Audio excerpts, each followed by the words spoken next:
Football and Horizon Middle School football. They represent the Moorhead community and their discipline, hard work, and teamwork, which are the pillars of the SPUD football program.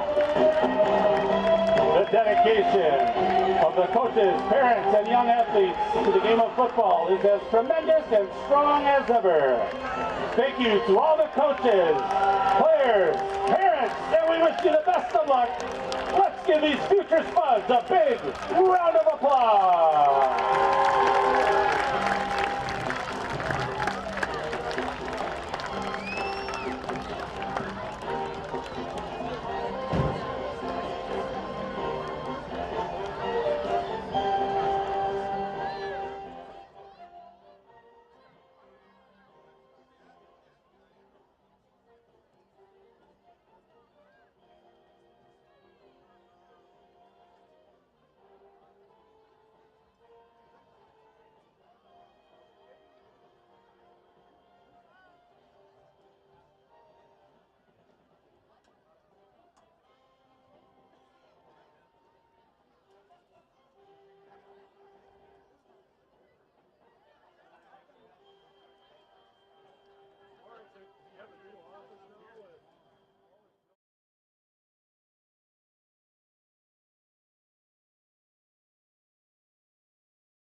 Weapons of Class 4 and lower have been authorized for use during the purge.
Raising our flag this evening are staff and students from Moorhead's recently opened elementary school, Broomfield Elementary. The school is led by Principal Carlos Smith.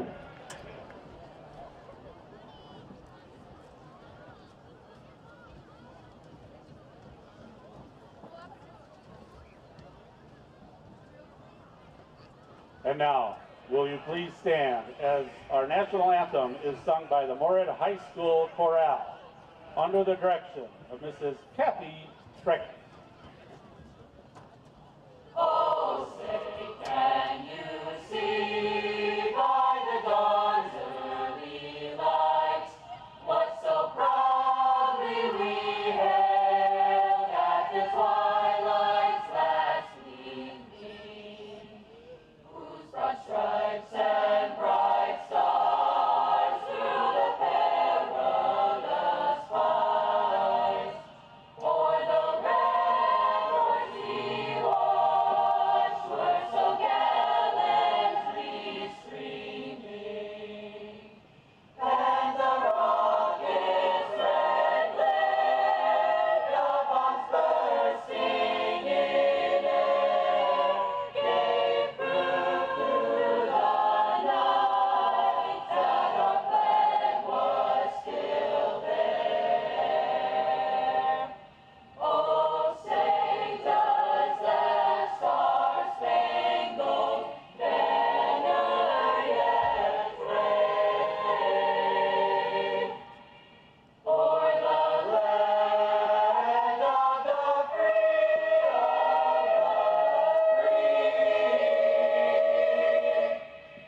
and the home of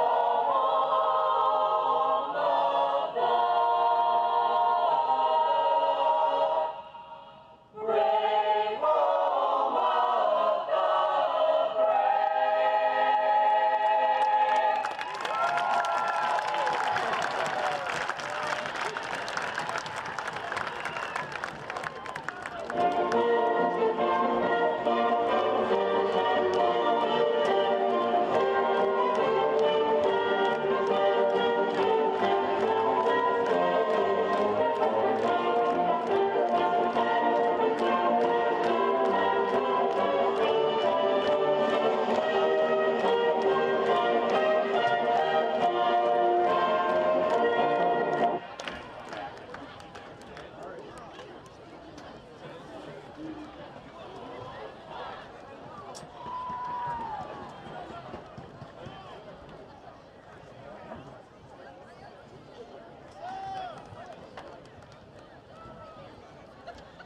First up, let's meet the defensive starters for the Warriors of Brainerd.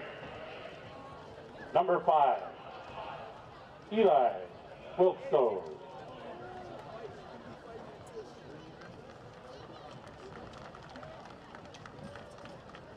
Number 9, Kate Stengram. Number 11, Brandon Stark.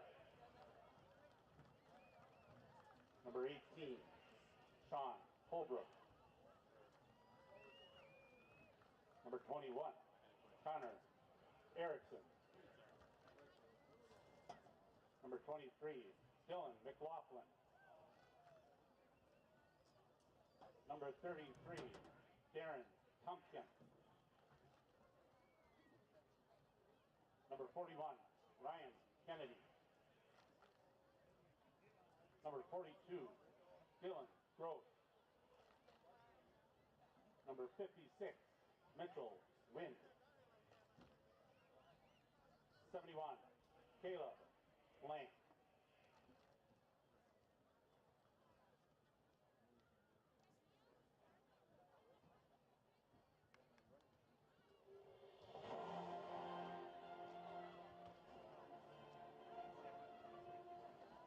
And now, we would like to present the game ball. Ladies and gentlemen, we ask that you to please direct your attention to the east goalpost. Tonight, we dedicate this evening's game to the memory of Mr. Al Pebbles Graveler. Pebbles passed away on Sunday, August 28th. For 26 years, Pebbles was the equipment manager of our Moorhead Spud athletic team. All season long, our Spud football squads will be honoring Pebbles with a decal on their helmet. A Spud legend, Pebbles was known for his quick wit, caring spirit, and over-the-top commitment to our Moorhead Spud community. This evening, Pebbles' wife Nikki and daughter Molly are bringing out our game ball. They are being escorted by Coach Dan Kostic and Slick Miller. Ladies and gentlemen, let's give a rousing Spud round of applause to the memory of our friend Pebbles. Al Gravel.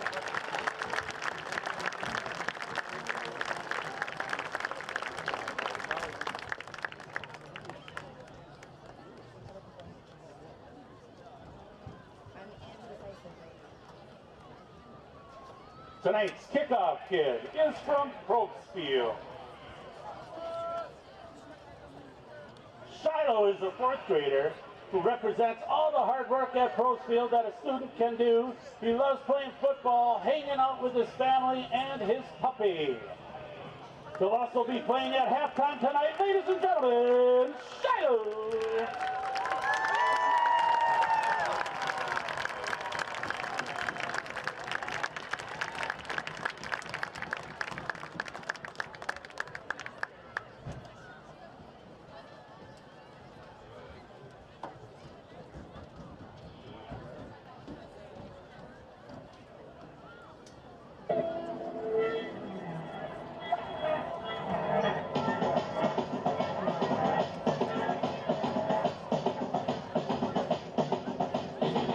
And now, let's meet the starters for your Moorhead Spud.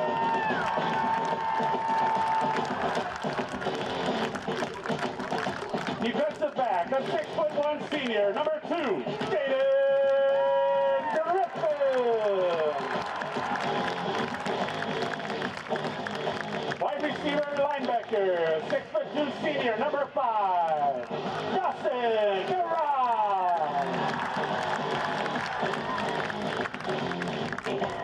At running back and linebacker, 200-pound, 5'11" senior, the captain, number 8, Ben Hartstock. A D-back, 170-pound senior, 5'9", number 17, Oliver Dunn.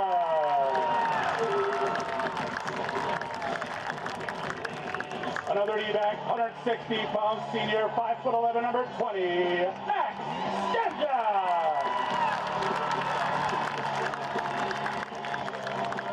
Another D-back and a running back, 170-pound senior, 5'9", number 26, Carson West.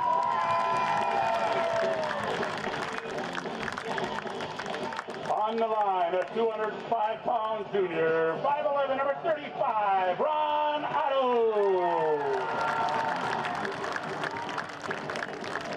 On the line, 185-pound, 6-foot junior, number 36, Brainerd Crosby. On the line, a 210-pound junior, 5'11", number 44, David Carlson.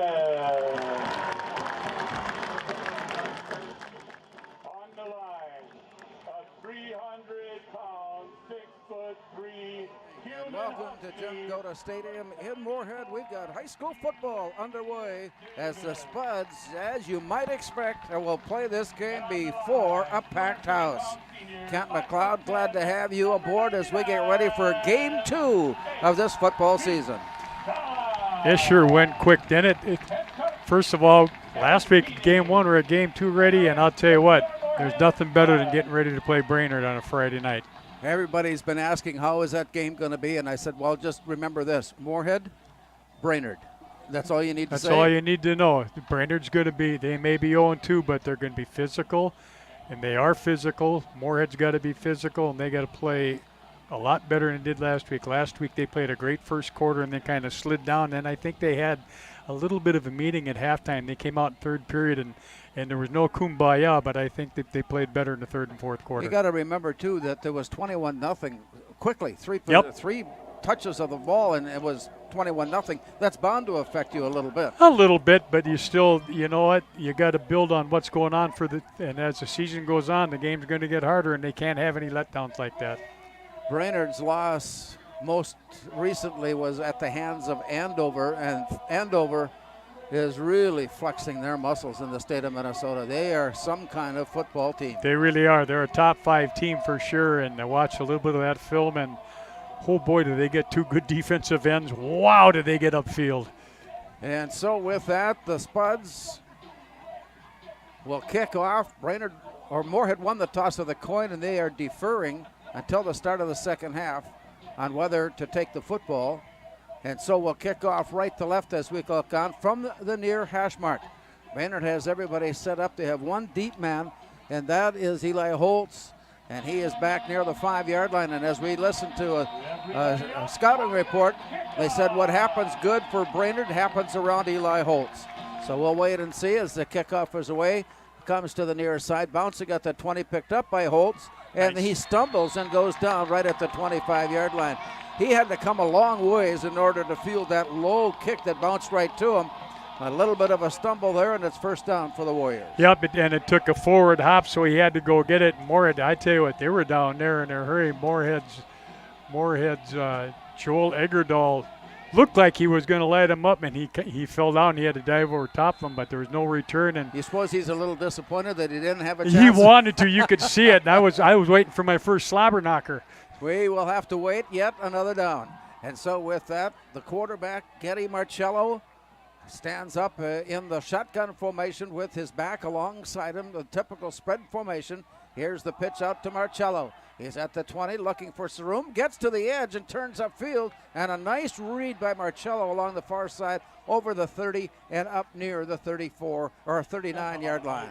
Nice job by Brainerd. They just ran that toss sweep that time, pulled the front side guard, and they got a hat on everybody, and then once he got her on the corner, Moorhead's corner did a nice job of turning it back inside, and so that the safeties could come up. But that's a nice first down play for them. Yeah, the touch of the football right on the first down marker, 35-yard line. Here we go. Marcello comes in motion near side, and we'll redo the play as Marcello, the quarterback rather, was looking for Eli Holtz, and so the penalty will come up against the Warriors. And so far early on, we'd like to think that with the way the schemes are set up throughout the entire year, that penalties would not be such an issue. But the last 2 games we've seen, college or high school, penalties abound. Yeah, it's a gift this time of year. As we go now to 1st and 15. Wide receiver left, wide receiver near side, little stutter step man in motion, nice. Damon. And Damon comes to the near side, and the Spud defense getting a first look up the middle, come up with a stop after a short 1-yard gain. Yeah, they put him in motion, and he stopped almost like an eye back, and they ran just an isolation play to Moorhead's left side. And Javid Carlson came in unblocked and hit him in the backfield to slow him up a little bit, but that's too bad because he left his feet when he tackled, and they just can't leave their feet and tackle up high like that. It brings up second down. That ended up as a 4-yard gain, so second down and 9. Rolling near side and looking Marcello. He ducks ahead of the pursuit and is wrapped up at the 42-yard line. A nice gain of about 4, almost 5 yards on the play, but it brings up a crucial third down play here, closing in on the 45-yard line. Yeah, nice job by the Spuds defense, Larry. He was running a bootleg back to their right, and Moorhead secondary didn't bite on the play fake at all, had pretty good coverage, so he just got what he could and made it a kind of a third and medium, third and about 3. We could squeeze in maybe 5 or 6 more people into the stadium here tonight. It's packed from side to side and up and down. It is 3rd down and 2. Spuds set their defense and wait. Here's the play to the near side and a nice read of the block and up across the 45 wow. And then to the near sideline and then out of play. Ty Wilson just kept following his blocker up in front, stepped up at the right moment, and picked up a first down. Yep, and they ran sweep back to their right, and I tell you what, they had both guards out front. They got a hat on somebody, and then when the Spuds made first contact, he just has real nice leg, high knees when he runs and carried people for an extra 3-4 yards. Carson Wendt managed to put the finishing touches on the play, and it's first down Brainerd. They've taken the opening kickoff and moved upfield. Here's Holtz in motion. And on what you call a jet sweep, he manages to turn the corner. He's got good speed to get to that point.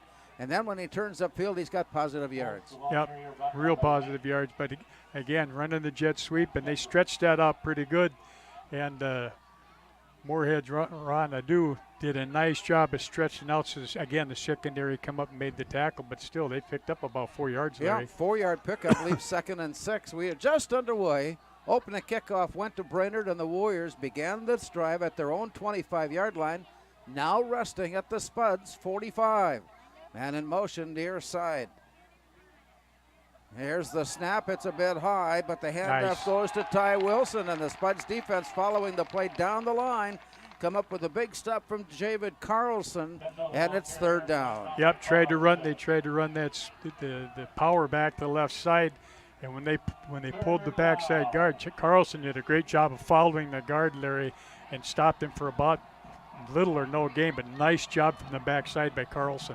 More on the Spuds linebacking core in a moment as we look at 3rd down and 6 for the Warriors. Long snap, and here's the pressure, but the play delivered, and the Spuds read the play, but he ducks away, manages to pick up some positive yardage before the play is brought down, and rolling off the top of the tackle is Elenius Davis.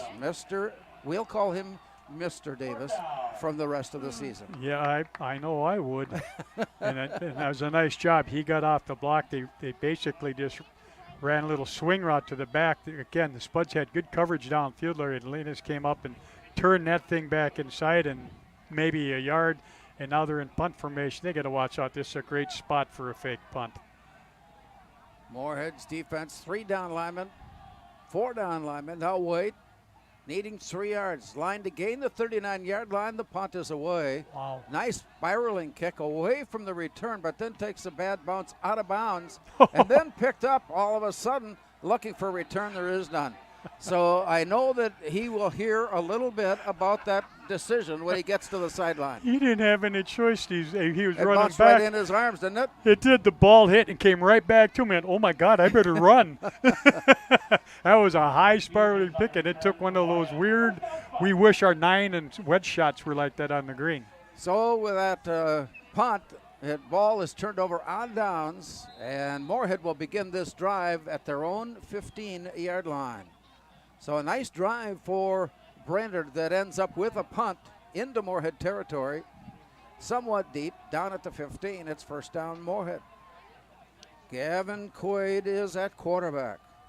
Nice blend of pass and run in their win over St. Cloud Tech. Here's, oh my, big hole opening up. It's still on his feet, Ben Herliska. All the way across the 25 and 30, all the way up to the 35-yard line. That is a 20-yard run for Ben Herliska. And nicely done. Moorhead put the slot back in motion. That's just an isolation play to Moorhead's left side, and did a great job at getting on the linebacker. And Herliska, he never had to make a cut, Larry. He just took off and picked up 20 yards, and the safety had to come up and make the tackle. Nice way to start. That offensive line was a picture-perfect employment of the blocking scheme. Wide receivers to the far right side, single receiver on the near side, and we'll bring it back. Just before he got the snap off, there was a little movement on the near side, and I think the call will go against a DJ Smith who came on the near side. He just had a little shuffle step forward before the snap. Yeah, he went forward too soon. He was pretty excited to get up on that backer because they were basically going to run the same play back the other way, and he just turned it up just a little bit too quick that time. So with that 5-yard penalty, it will replay 1st down. Now 1st and 15 from just inside the 30-yard line. Brainerd defense digging in and waiting as Gavin Quaid sends a man in motion. He'll lead the blocking.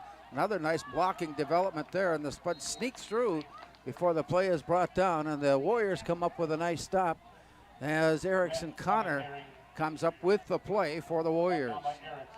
And again, they put the H-back or the slot, however you want to call it, in motion, and he leads up on linebackers, so it's just an isolation play. And Moore got the penalty back. A nice job up front. They're getting Ben back and starting to get their hats on the second level. We will stand corrected. We may be doing this a little bit more often. The programs tonight have Brainerd's lineup in last name first. Oh, and then the first name last, and so that would have been Connor Erickson, not Erickson Connor. Back to pass. Quaid is looking. He's going deep. He's got his man. Oh my! There he is. 30 and caught from behind and dragged down. And the Spuds come up DJ with a Smith. big play DJ. as DJ Smith was all the way open up the middle of the field, and off he goes. Yep, that time they had him lined up. He was the outside guy in Twins that time. Inside Twin just ran a basic out. He went to the post. Free safety bid on that off the play action, and he nicely throwing ball in stride. Great big play. John Hagan was able to catch up to the play just as he made the catch and drag him down, but the play was stand, and the Spuds are threatening here in the first quarter. So far, no scoring. And again, we have the whistle and the penalty that will stop play a little bit before it got started. The flag has been thrown from the near sideline as we play game 2 of this young season. 5.5 minutes to go in the first quarter. Here tonight at Jim Goda Stadium, we've had no scoring. Brainerd went deep into Spuds territory before punting. And the Spuds on a big play to DJ Smith. Now back upfield, and we'll have a first down inside the 23-yard line. As they break huddle, Smith goes wide out far side. If DJ Smith continues to put his speed and his ability to get open to use, we're going to see him a little bit more often throughout the course of the season. Here's a look, and then put it on the ground. And they'll spot it down near the 20-yard line. Carson. And so Carson went, picking up about 3 yards. Moorhead now facing 2nd and 12, a long 12 yards. Ben Herliska checking in. And their same play, Larry. They just they take the slot, put him in motion, and that time when he went up, the linebacker stepped up and he missed him, and the linebacker came back and made the tackle. Wide receiver to the far side, Michael Haugo. Wide receiver on the near side, Smith. A third receiver tucked inside the slot, and here's the pass up and over the top. Can he get it there? And it is knocked away at just the last moment. The receiver had a chance, the defender had a chance, and the defender won.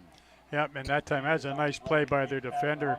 That time Hago just went to like a straight go route, but he threw the ball outside. The defender looked back just at the right time and went up and made a great play on that one, because that looked like it was going to be a touchdown. He just got a hand on it. Nice play by their defender. Third down and a long 12. Ball resting at the Brainerd 22-yard line. The snap underway with 4:37 showing here in the first quarter. Back to pass, Gavin Quaid, nothing right. Screen pass set up. Tail just gets loose inside the 15 and wriggles his way down to about the 12-yard line. Not nearly enough for the first down, but it does make this next play call interesting. That'd be interesting to see what they do here. They're bringing a whole lot of people. That was just a little middle screen to the inside twin. What? In middle screen to the inside twin. Okay. And they just made sure that You football guys. nicely set up. Unfortunately, they needed 14 and they only got 6. They will go for the field goal attempt at the 20. This is a 30-yard attempt. The snap is back. The placement made. The kick is up, Looks and good. the kick is good. And the right. Spuds are able to put points on their board on their first possession. Return to the Spud kickoff with 3:51 remaining here in the first quarter. It's Moorhead 3, Brainerd nothing.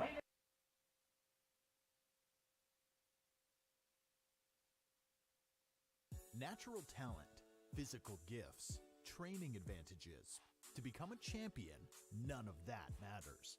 True champions are the ones who are comfortable working harder, staying later, and finding that competitive edge. They are never satisfied simply doing a good job, because those who transform themselves from local talent into local folklore are the ones who continually perform beyond their limits. Bell Bank, proudly supporting champions everywhere.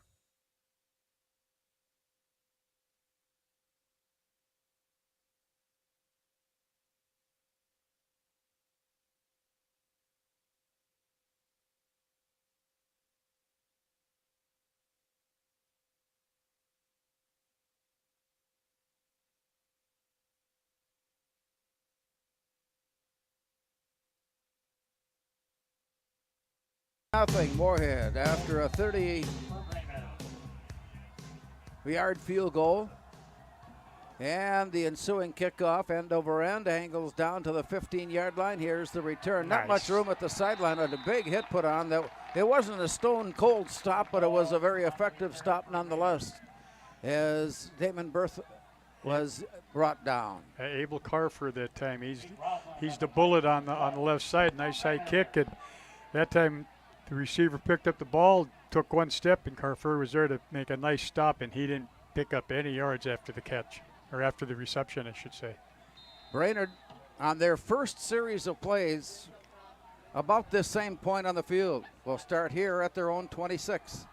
And they have shown in the first series of plays the ability to mix up their plays and be very effective as they took it down deep before punting it away. Here's a play to the near side.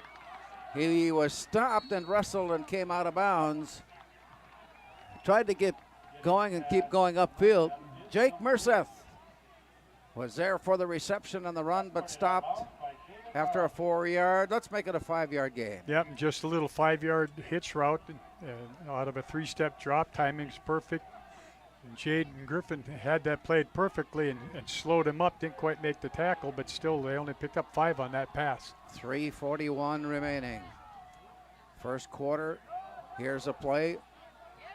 Nice hole opens up, nice read of the block, and upfield it goes. Another nice run by Damon Benthill.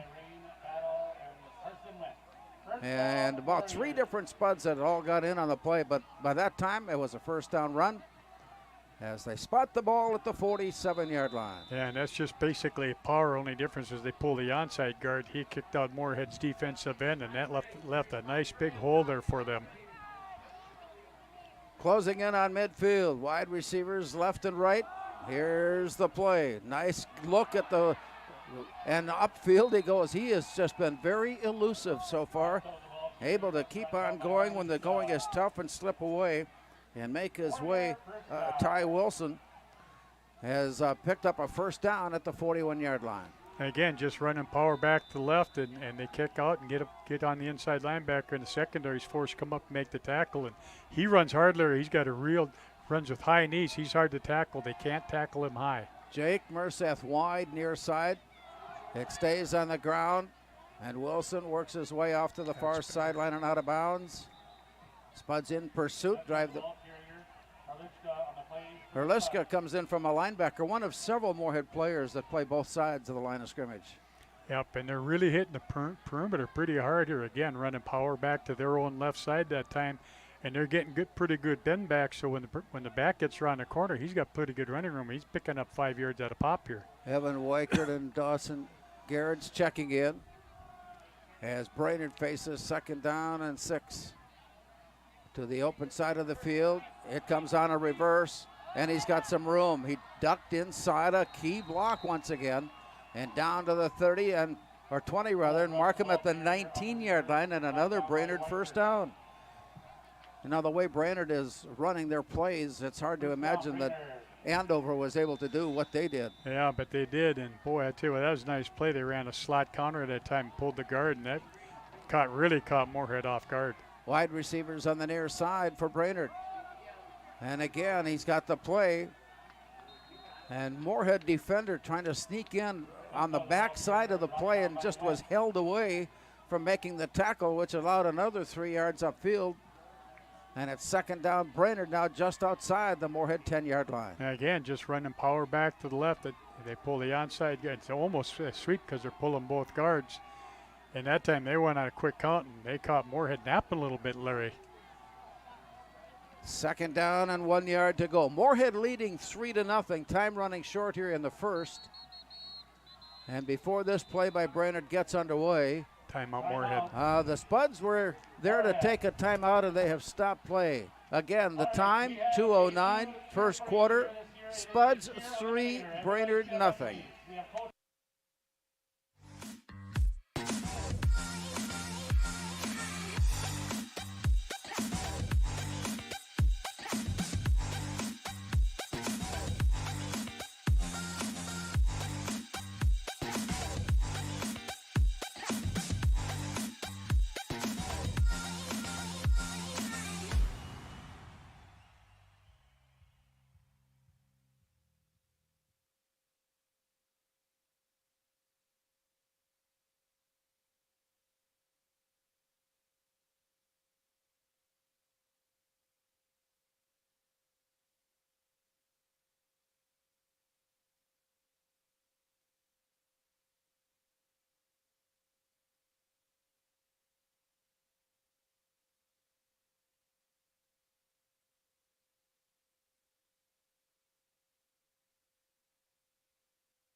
Well, the timeout has been executed, and Brainerd hurries out onto the field.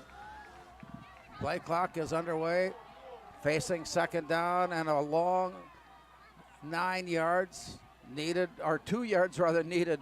Here's the play, and the formation for the Warriors will cost them 5 yards for the false start. They had all kinds of people in motion.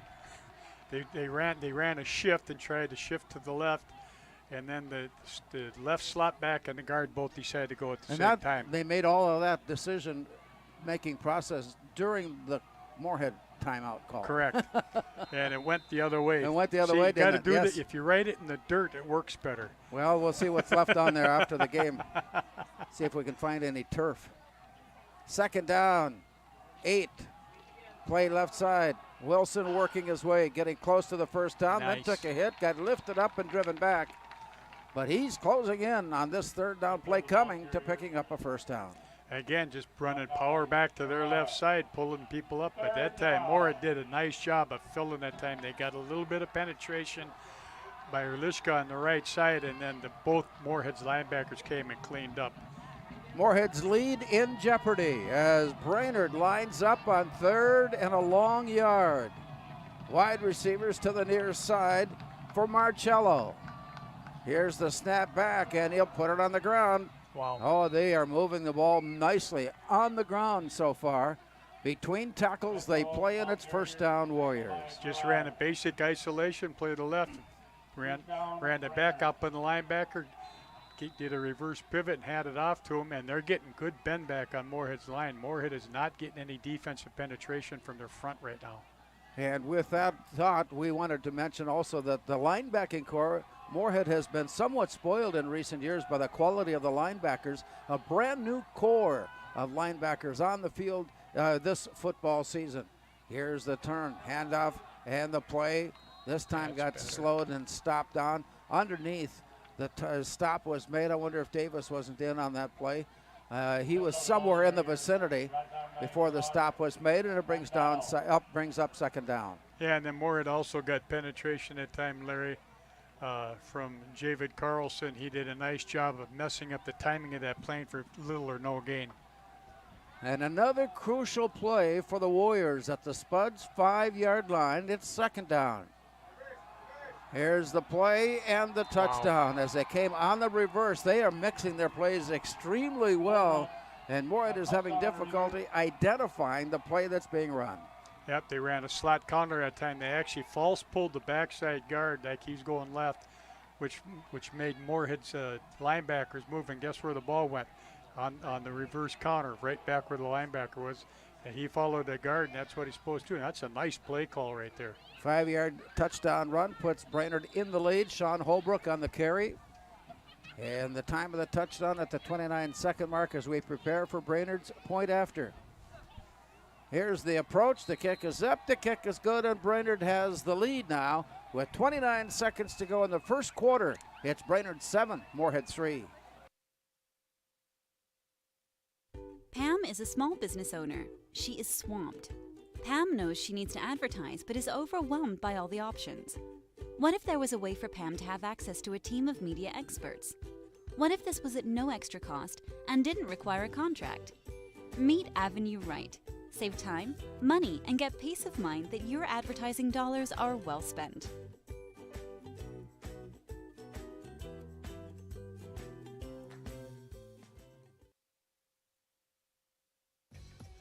We are The Breakdown.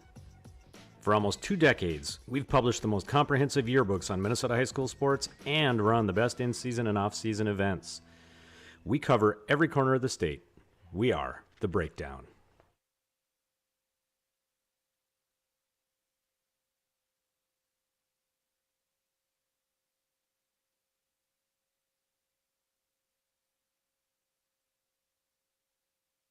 Warriors put the cap on a 74-yard drive and take the lead on Moorhead 7-3, and here's the ensuing kickoff. End over end, gathered in at the 7-yard line. 15, 20, slowed, on his feet. One step from breaking it, and Michael Haugo had a chance, but he couldn't unwrap the ankles. And so good field position, however, on the return by Haugo. and it's first down, Moorhead. Yep. Nice job, and Michael did a good job of getting the wall. They set up basically a middle return, and he had just a bit of an opening, and their safety man came over the top and just got enough of him to slow him up, but he was close to breaking up, but still a good starting spot at the 29. From there, the Spuds, who put a scoring drive together in their first try, but it was with a field goal, and now trailing 7-3. The Brainerd defense does its juggling act, and the Spuds put their run game on the field. Flag is down. We can expect a hold call there. So they tried to get in the way and encourage the run upfield.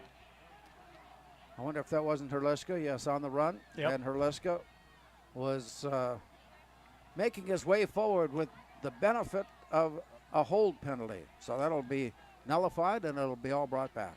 Yeah, and that's too bad. They got pretty good yards on that one. They were trying to run power back to the left, and he ended up bouncing outside because their defensive end on its side really crushed it down, so he had to bounce it outside. But unfortunately, that's the guy that they were holding also. Holding penalty on Moorhead. Moorhead penalty with 18 seconds to go. And the yardage has been marked off, and it puts the ball down near the 17-yard line. So the field has become a little longer for this play as Gavin Quaid goes right side looking. Leaning back and throwing. He's got his man once again. Oh, what a catch. Oh, he makes the catch. A leaping dive up into the air, and Thielges is there. He's having a great start to this football campaign. He leaped in and made a fingertip catch, and it's first down across midfield. Wow, what a grab. And again, they were trying to run drop back. Kevin had to run outside, and he planted. He threw that ball as far as he could, and what a grab. He basically, Larry, looked like he was climbing a ladder to go up and get that. Great catch. It was really good coverage, and he just made a great catch. Spuds have had a couple opportunities on plays like that to gain big yardage, and with that play, we'll switch ends of the field. We've played a quarter, and after one here at Jim Goda Stadium in Moorhead, it's Brainerd 7, Moorhead 3.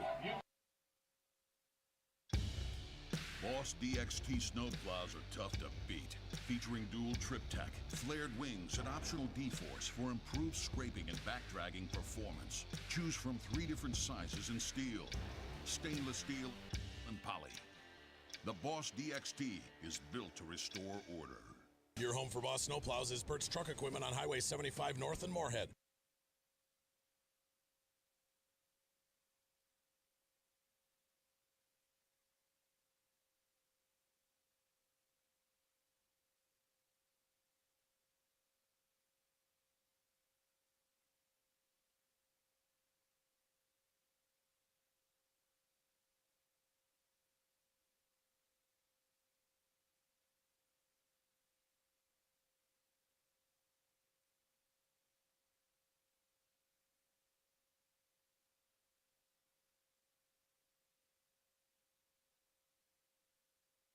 So we start the second quarter. And Moorhead, after a big gainer on a pass completion to Owen Thielges, come right back in with a pass play to Michael Haugo, and he's got enough yardage for the first down as they spotted at the 33-yard line. Spuds threatening once again. Yep, nice job. Again, they ran the bubble screen. Michael just comes back for the ball. Great job downfield by Thielges. And I couldn't see who the other person was. Made nice blocks so he could get that first down, and he's dangerous when he takes off running like that. A trio of receivers near side. Here's the run off a nice block, and he slides forward inside the 30, maybe down at about the 29. Carson. And Carson went with a nice run there to pick up plus yardage. Not quite 4 yards on the play, and it's second down and a long 6. Yep, they had trips out to the right. Made it look, tried to spread them out, ran power up back to their right side, and Carson did a nice job of just piling up, getting what he could. 4 yards, he'll take every time. As they line their position, wide receiver on the near side. A little change in the formation as they bring another receiver to the near side, and Quaid is back to pass, lines up, throws. He's got his man wide open at the 22. Thielges again is there to make the catch, and he nearly struggled his way out of the grass, but then was pulled to the turf. And the chains move on. It's first down. Yeah, Moorhead doing that, just that little rollout they do out of the shotgun. Gets the snap, rolls out a little bit. Fields is lined up as the inside twin, just runs about a 7-8 yard out, hit him right in stride, and then he almost broke that for more gain, but big first down. Ball is in the red zone now at the 19-yard line. Moorhead with that same trio of receivers now open to the far side. They'll keep it on the ground, tucking his way through, and Carson went at about the 15-yard line, not quite. A short gain there of 2.5 brings up second down. Yeah, just ran a little A-lane block up front for him, and he got what he could. Nice job by their linebacker coming across and scraping across and stopping him for no gain. He had an opening there, but nice job by Brainerd's linebacker coming over and making that stop. Javid Carlson, as we've noted, is all more likely to be found on the defensive line, but he's also a tight end. And he's in the lineup now for the Spuds. Wide receiver near side, 2 receivers wide left. Shotgun formation, Gavin Quaid.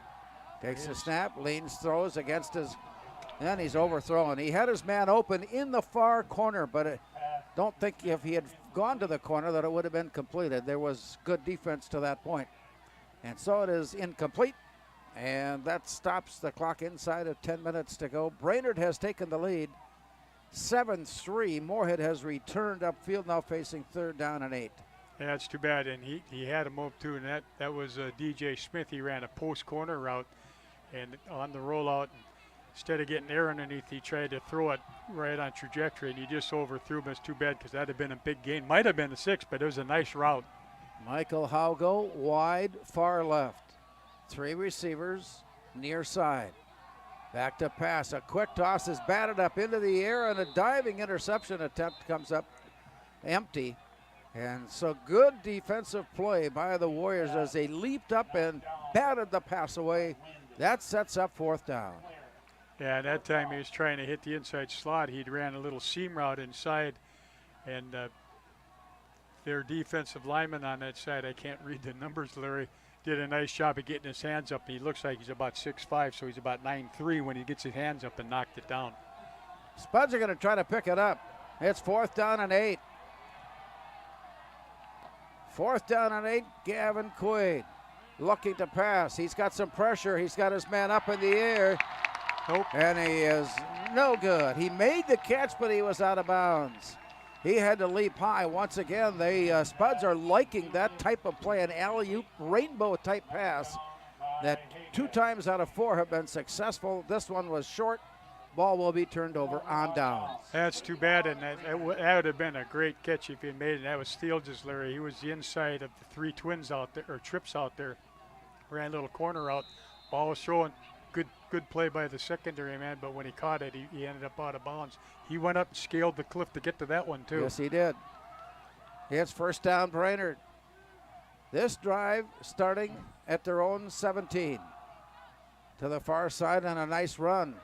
Again, that offensive line is leading the way upfield, and the backs are not over-pursuing. They're not overrunning. They're following the play, and so far have been very successful in their run game. Yep, just running that sweep to the right side, their right side again, and they're getting a hat on everybody. And he's did a nice job being patient and staying with his blocking.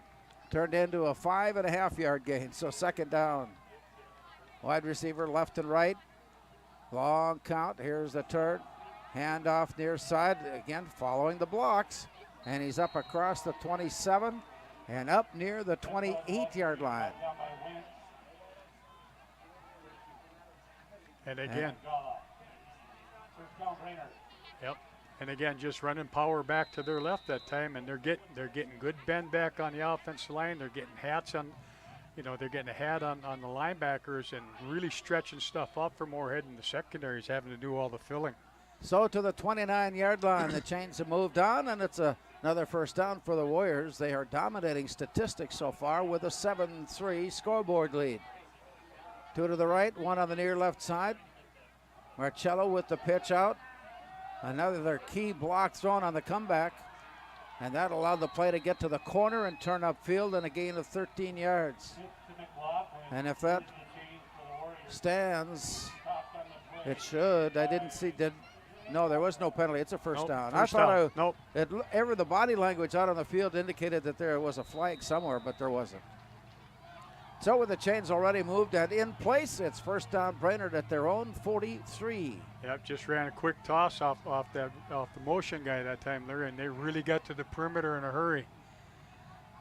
Wing right, receivers near left. Snap is a bit high, but the handoff made, and Wilson works his There way you up go. across the 45. Spud defense catching up to that play.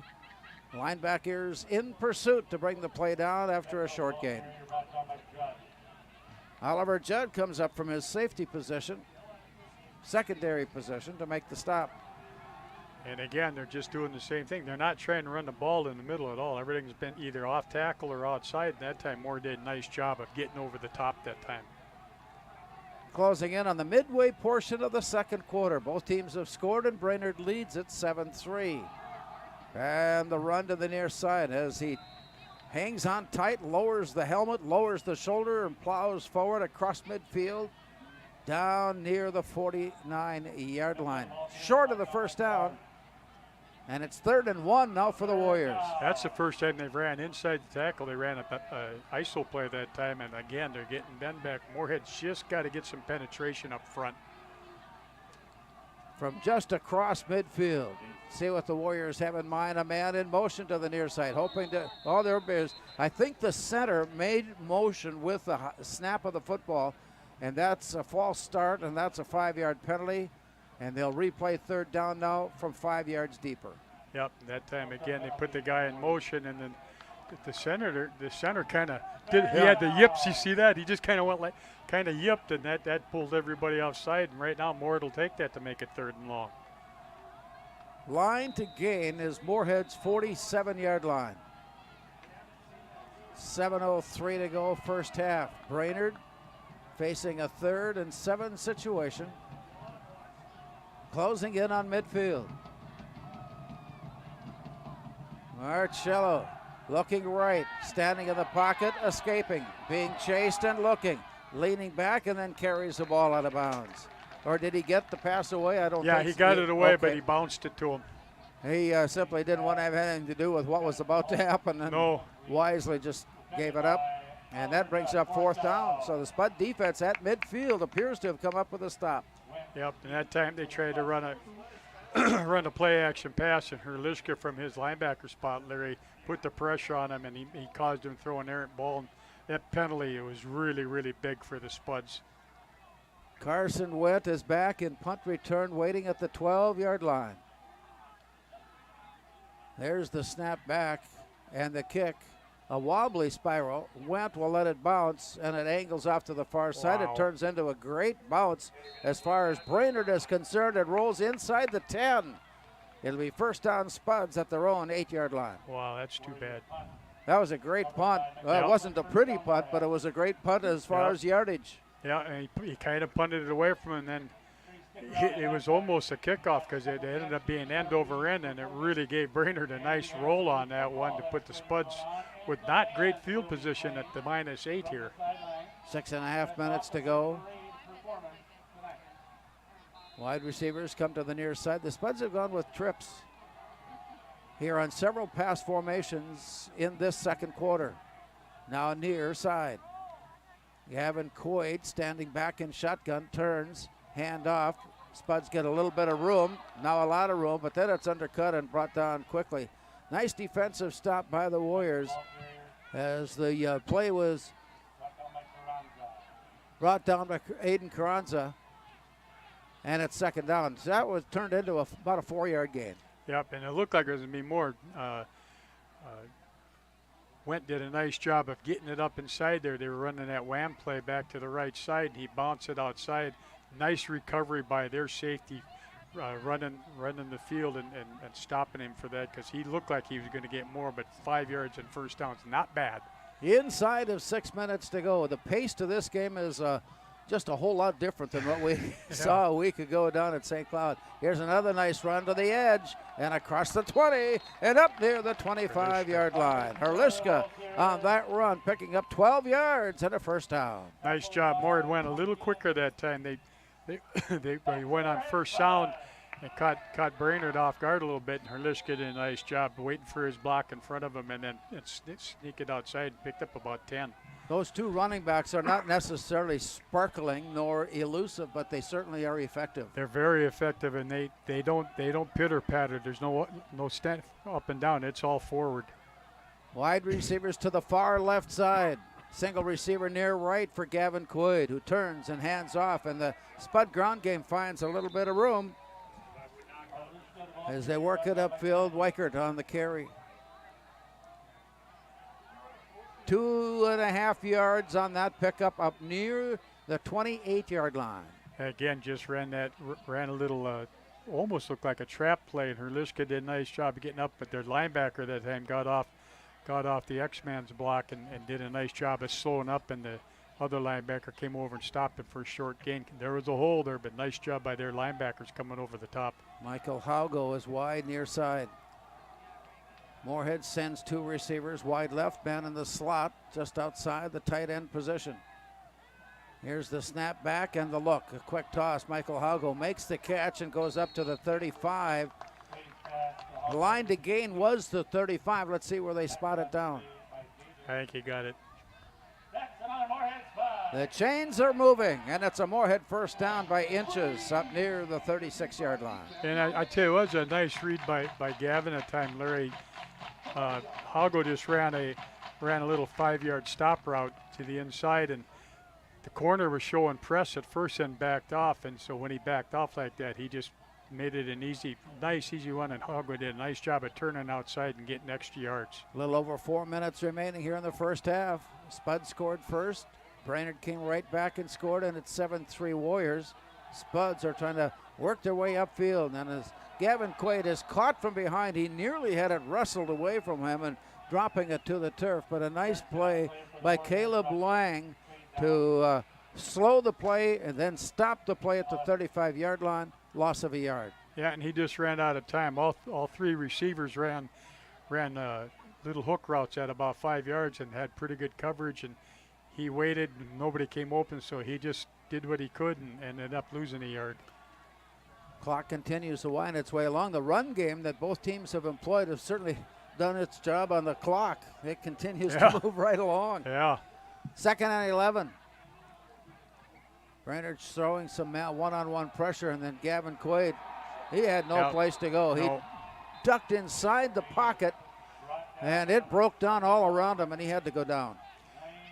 Yeah, and that's too bad. They were trying to run a little wide receiver screen to the left, and Brainerd did a great job of not biting on it, and the corner stayed with him.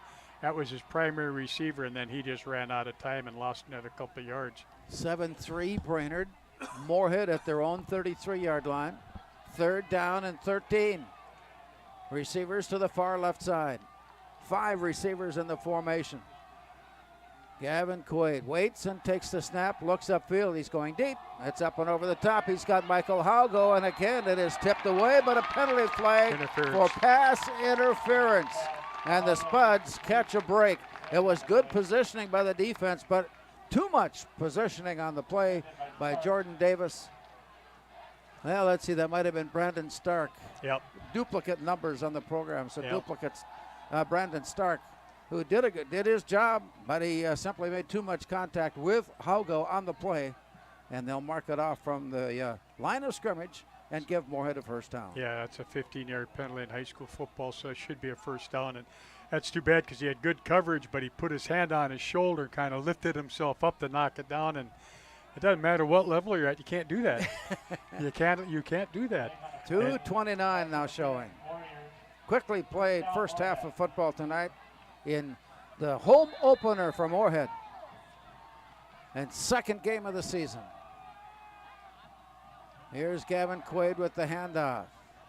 And Herliska works his way across midfield into Brainerd territory and down at the 48-yard line. That's a 4-yard pickup. Yep, finding a little soft spot with that wham play that they like to run where they bring the slot back on the linebacker, and he kind of slow played it, and then when he saw that he had a little room, put his put his head down and just got extra yards, but a nice opening 5 yards on first down on a run play. They'll take it every time. Haugo wide out far left side. DJ Smith on the near side. There's a running back in the backfield alongside Gavin Quaid, who takes the snap and throws to Smith. He's got the catch. He escapes the tackle and turns inside the 35 and out of bounds at the 33-yard line. That's a 20-yard gain and a first down. Nice patience by Gavin that time, Larry. Again, the corner showed press. Just at the snap, he backed off. Smith just ran a little 5-yard hitch route. Timing was perfect, and he got a big first down off that and broke a tackle. We'll return for the first down play after this timeout with 1:42 to go. It's Brainerd 7, Moorhead 3.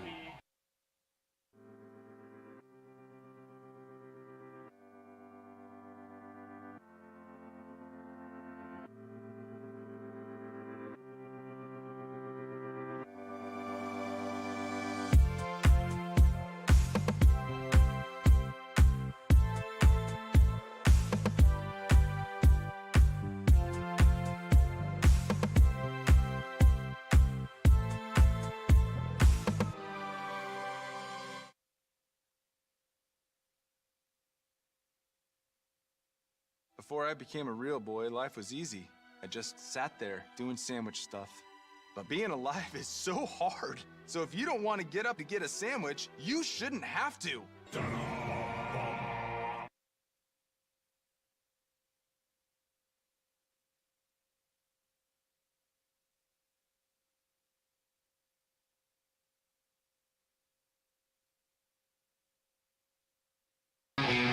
Out of the timeout, 1st and 10, Moorhead. Gavin Quaid goes far side. He had his receiver out in the open, and he turns out of a tackle and heads upfield. DJ Smith was right there for the catch and the run, and a big pickup of 14 yards, and another Spuds first down with time starting at 1:35 remaining here in the half. It's excellent game clock execution. Absolutely, and again, he was wide on the left side. He ran that little 5-yard hitch route. Timing was perfect, and then he did a nice job. He turned outside away from everybody, broke a tackle, and got extra yards.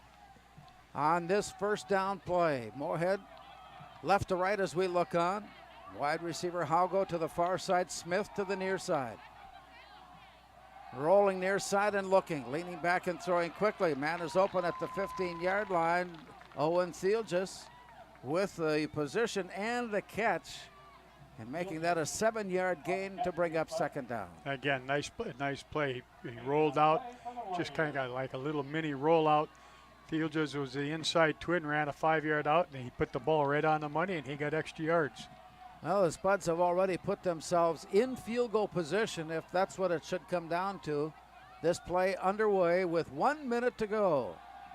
A quick toss off to the far side and under some pressure, and then he saws the defender, I think, as well, and simply threw it away from both the defender and the receiver, and that stops the clock.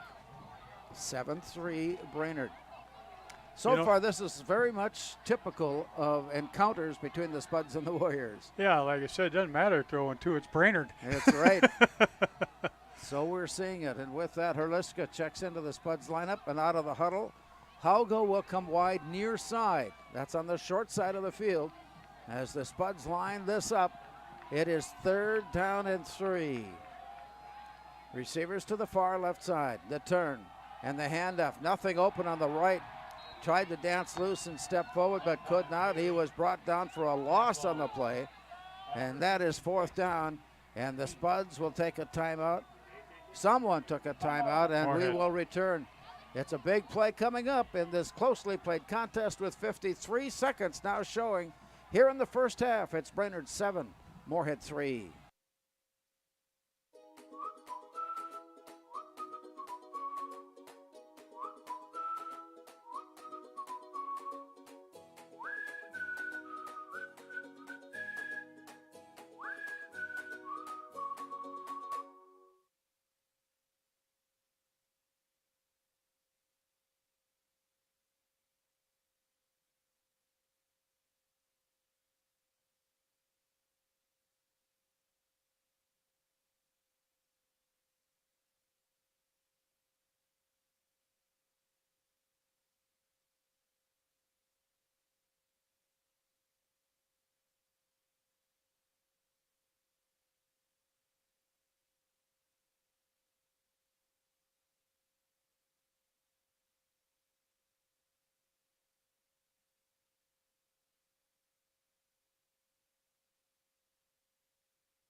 the play up to the near side is picked off at the 13-yard line. A one-handed stab going for the ball, and the interception made as it's pulled in safely by Ryan Kennedy. And it's first down, Brainerd, and that stops the Spuds scoring drive here just before the end of the half. That's too bad. He had a guy open, and they were running a little seam route that time. And when he let go of the ball, it was just kind of an errant throw. I think he lost control of the ball because there was no receiver there. He just threw it, and the guy made a great catch on it. Wow. So Brainerd, with 48 seconds to go here in the first half, will try to find their way upfield without giving the ball back again. And oftentimes we see that there are plays that are made in jeopardy on this situation. Brainerd will have a first down at their own 8-yard line. So basically, they'll see what the Spud defense will allow, and not much more than that. Yeah, Brainerd got a penalty, Larry, on the run back for a block in the back. That's why it came back, because he was out to about 35, but they took it half the distance goal line because of a penalty. And that is where play will start. Gilly Marcello, handoff, nothing, some, none. And down at the 17-yard line. It looked like he had some room. He was dancing to get away, and then it closed down and then brought down. They're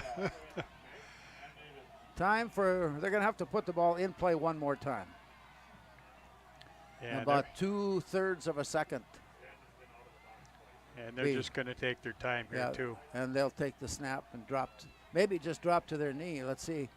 Yes, and they've got a protector way back at the end zone just in case it gets away. And there it is, down to his knee to stop play, and that will put us into the locker room at halftime as the Spuds and Warriors battle it out here tonight at Jim Goda Stadium in Moorhead. In the locker room, it's Brainerd 7 and Moorhead 3.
Come to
kids kids.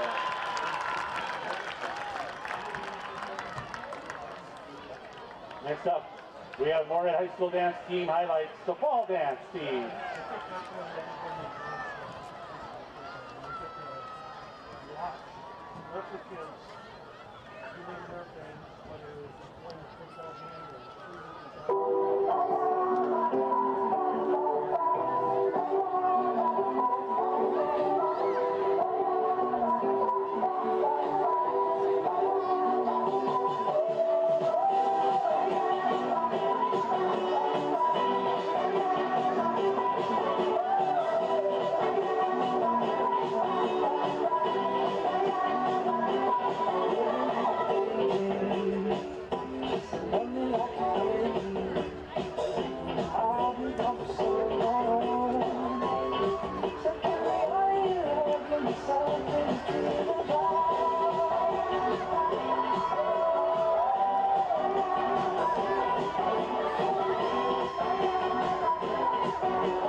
Dance highlight.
Revive Professional Massage Therapy Clinic.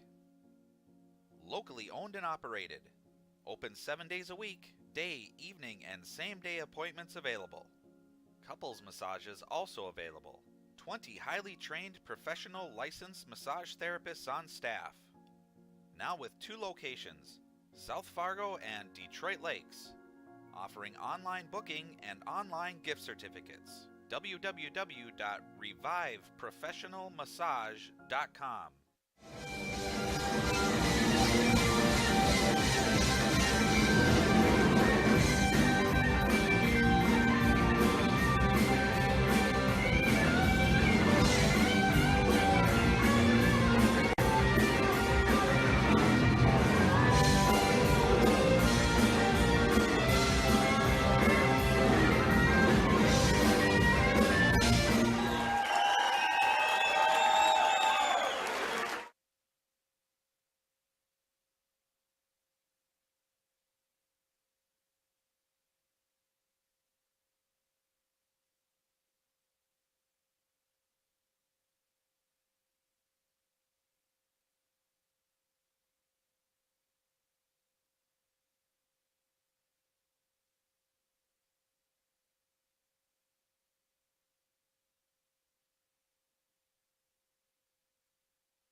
Natural talent, physical gifts, training advantages. To become a champion, none of that matters. True champions are the ones who are comfortable working harder, staying later, and finding that competitive edge. They are never satisfied simply doing a good job, because those who transform themselves from local talent into local folklore are the ones who continually perform beyond their limits. Bell Bank, proudly supporting champions everywhere.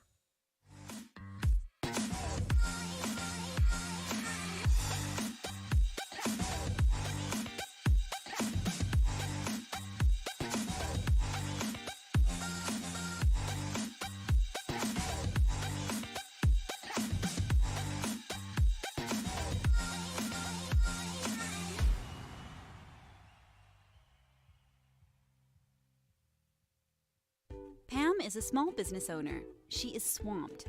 Pam knows she needs to advertise, but is overwhelmed by all the options. What if there was a way for Pam to have access to a team of media experts? What if this was at no extra cost and didn't require a contract? Meet Avenue Right. Save time, money, and get peace of mind that your advertising dollars are well spent.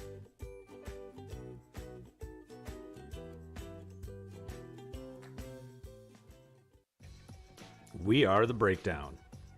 For almost 2 decades, we've published the most comprehensive yearbooks on Minnesota high school sports and run the best in-season and off-season events. We cover every corner of the state. We are The Breakdown. Boss DXT snowplows are tough to beat. Featuring dual trip tech, flared wings, and optional D-force for improved scraping and backdragging performance. Choose from 3 different sizes in steel, stainless steel, and poly. The Boss DXT is built to restore order. Your home for Boss snowplows is Bert's Truck Equipment on Highway 75 North in Moorhead.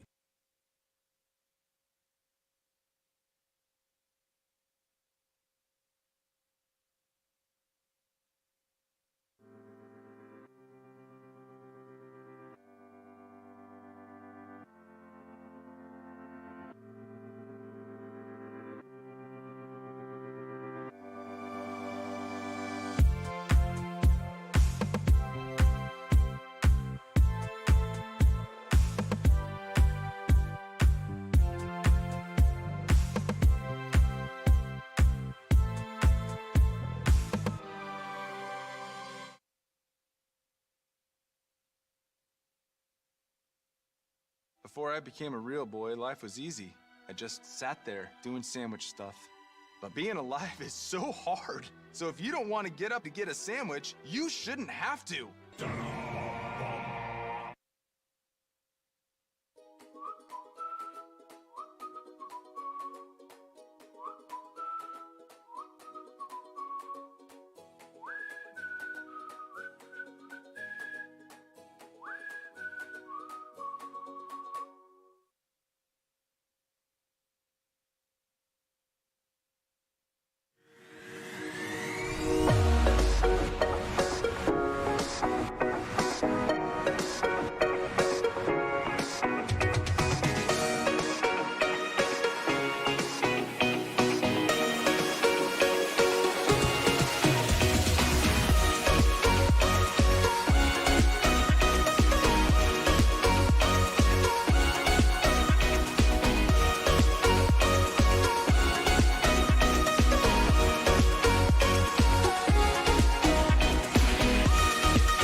Revive Professional Massage Therapy Clinic.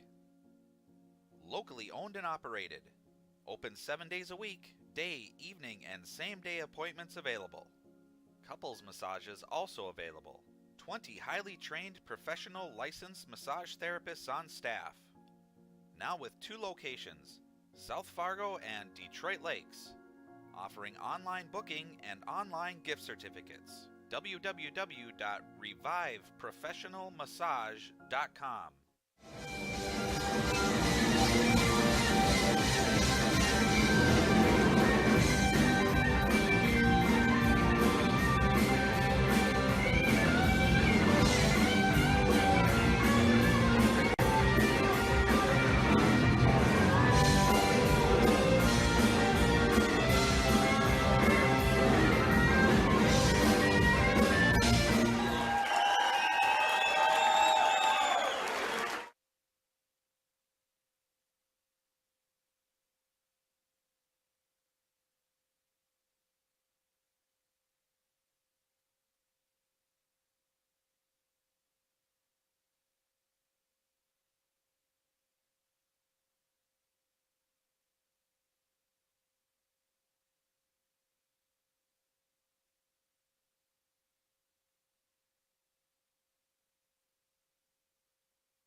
Natural talent, physical gifts, training advantages. To become a champion, none of that matters. True champions are the ones who are comfortable working harder, staying later, and finding that competitive edge. They are never satisfied simply doing a good job, because those who transform themselves from local talent into local folklore are the ones who continually perform beyond their limits. Bell Bank, proudly supporting champions everywhere.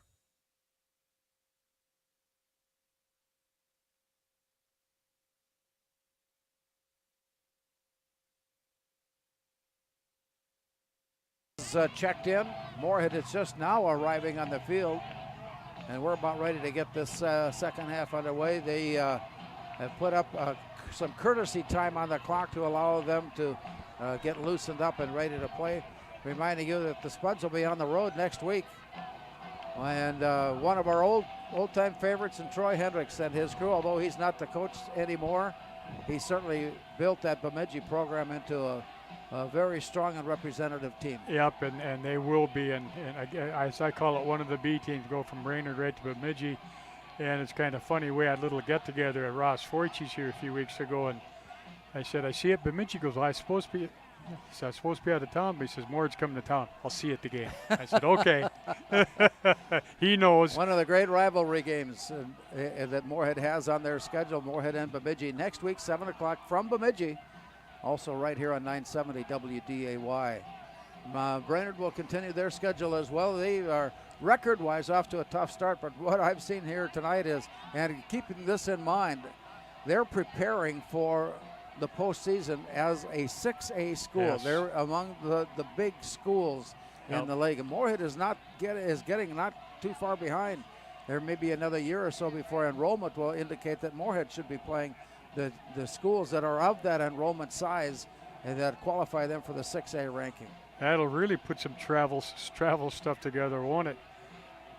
But yeah, and you think of Brainerd, you think of Moorhead, we're 40-some thousand. When you pull in a Brainerd, about 10, but they've got such, with the lakes area, they draw so much from the lakes. It's like Alex, being in 5A, not a real big town, but they just draw. People live at the lake year-round now. They didn't used to, so that's really increased everybody's enrollment. Brainerd is set and ready to go, and a couple of things to watch is, I think, the development of the Moorhead linebacking core and how they've adjusted and listened to the words that were given at the half. And for Brainerd, simply to keep their offensive line doing what they do. They've been very impressive.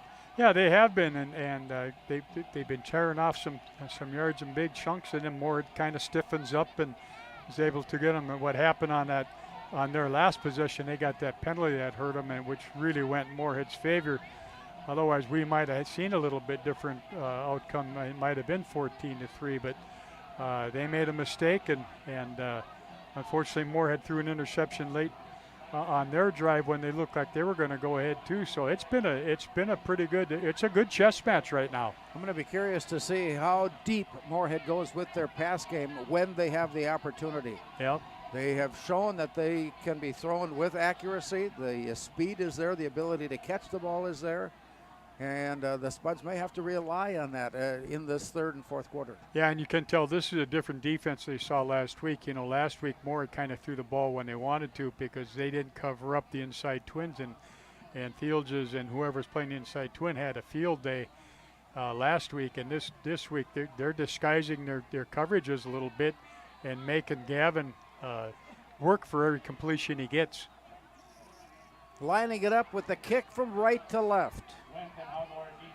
Haugo is back deep waiting on the near side, or on the far side rather.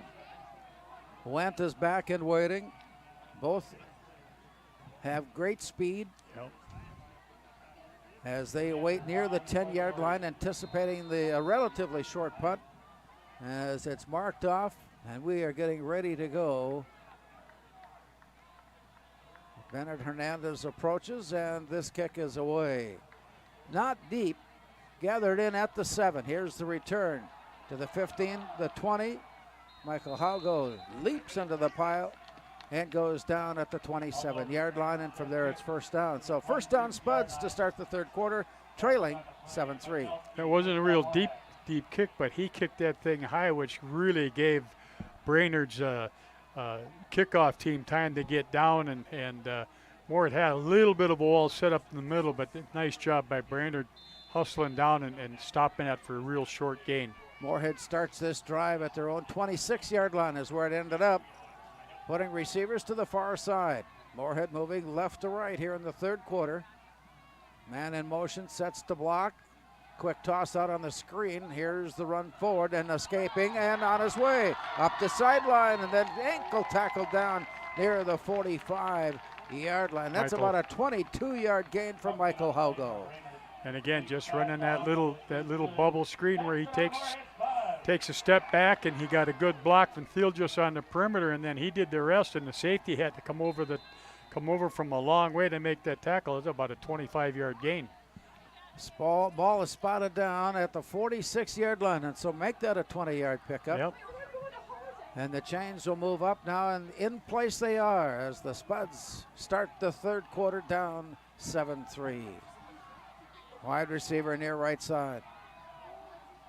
Here's the snap back and an inside handoff, and he escapes the pocket and turns upfield and is still on his feet, and then got caught just before stepping away on the play. The Brainerd tackle made by Caleb Lang. He's had a busy night tonight, Caleb Lang. Yeah, but he had to come from a long way to make the tackle. Again, Moore just running power that way, and I'm not sure who carried the ball that time, Larry. I'm not sure who it was, but he did a nice job. They got it right up in there and picked up about 8 yards. Nice job. Good bend back at the point of tower, and to get somebody at the second level right away. Line to gain the 44-yard line for the Spuds on second down. Snap is back, and Quaid rolls left and leans to throw, and it is off his intended receiver.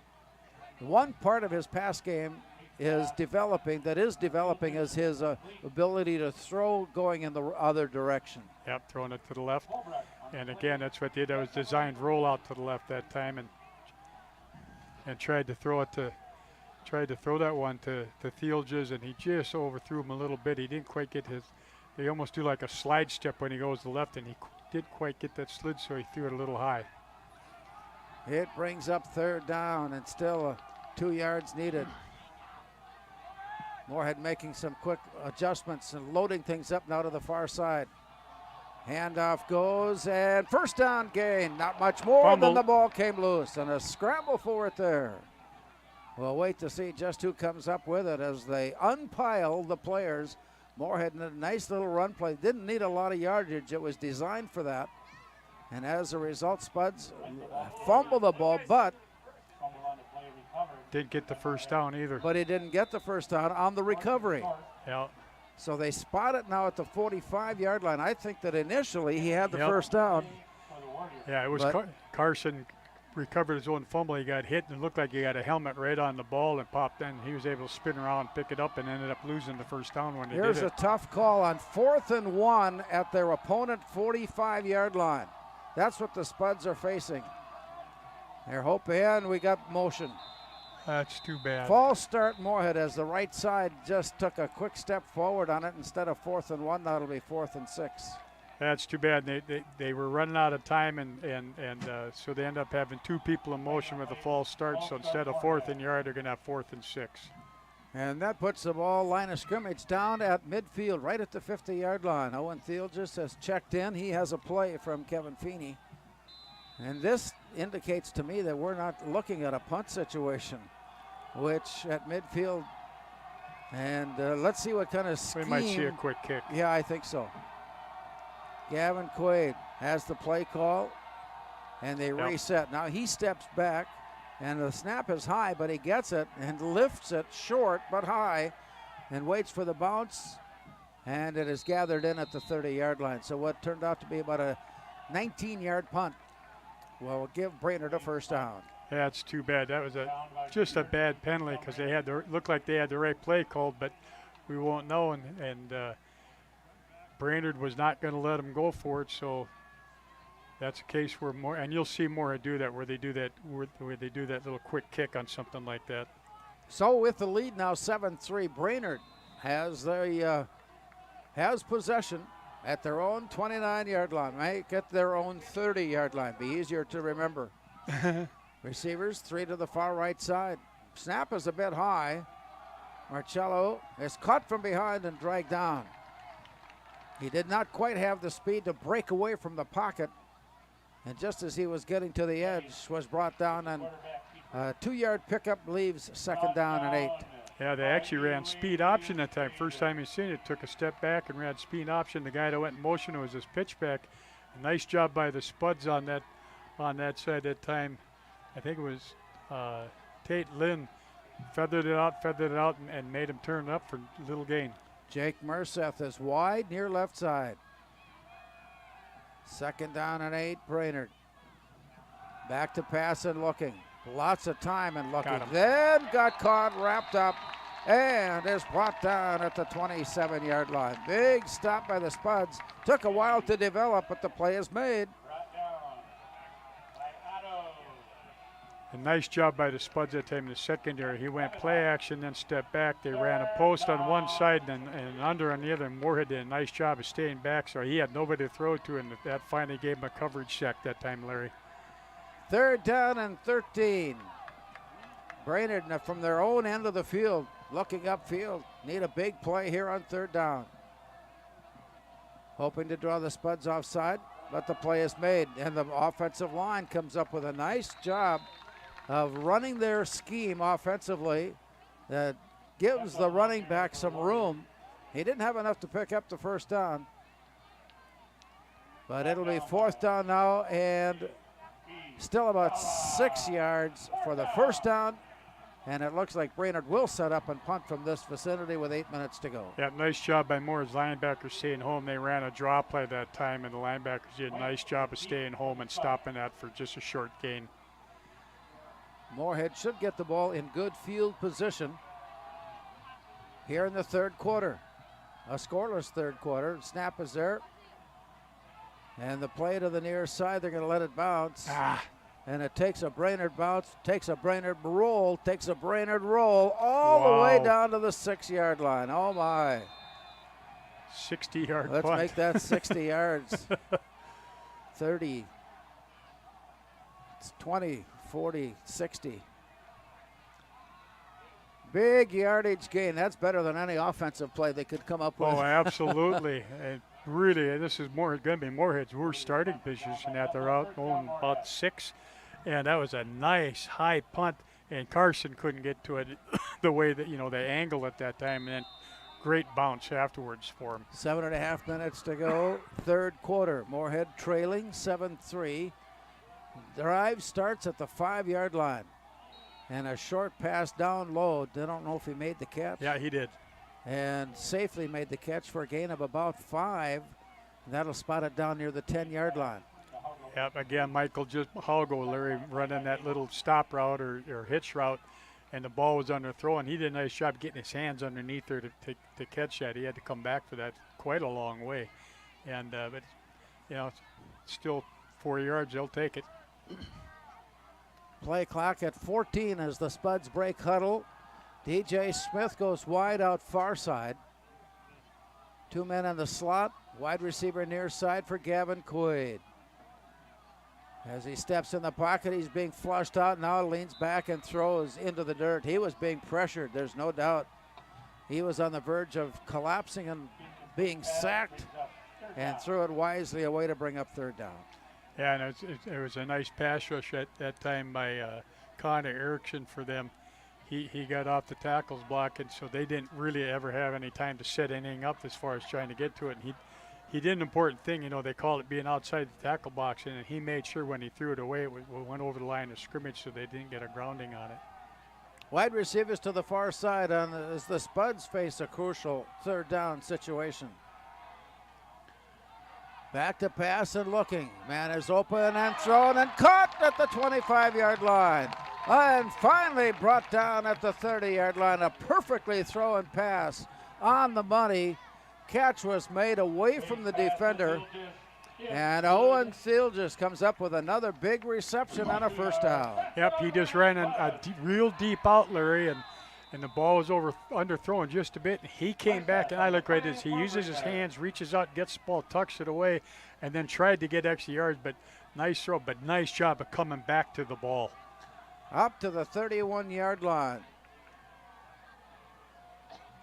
Wide receiver, far left side. 3 receivers now on the near side for Quaid. Steps in the pocket, standing and looking. He can feel the pressure from behind. He's going to run it and come to the sideline and then take a hit. Waiting to see if there might be a penalty flag. Kevin Feeney is right there in the face of the official, pleading his case. But it was already out of bounds when the hit was made, and that's his contention. And then it was a short visit. Just made his point and stepped away. Yeah, he made his case and went nope because he was tight roping down the sideline, and we can't tell if he's out of bounds. And Kevin's just always looking for extra yards, but they got the 1st down on the scramble, so what the heck. One of the great referees of all time in our part of the world, Chuck Everett, in the white hat tonight. And he was one of the officials right there to listen in as they argued their case, but a 1st down gain now, but not before play stops. Is there a clock issue with 6:05 to go? He didn't. Kevin is telling him, hey, you didn't reset the clock. We had that in plenty of time. And the official blew the whistle right away, but I don't see a flag out. The play clock is showing 0, which tells me that indeed it had not been reset.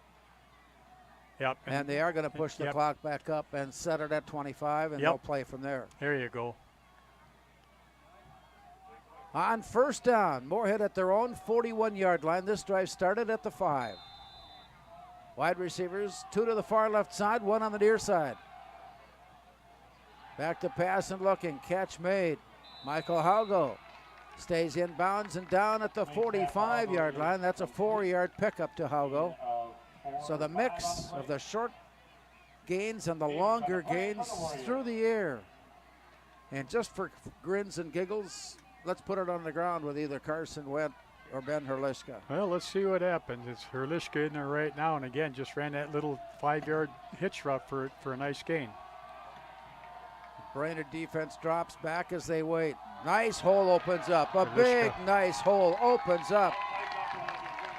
And on that run, Javid Carlson. No, Herlischka. Herlischka. Yep. My fault. No.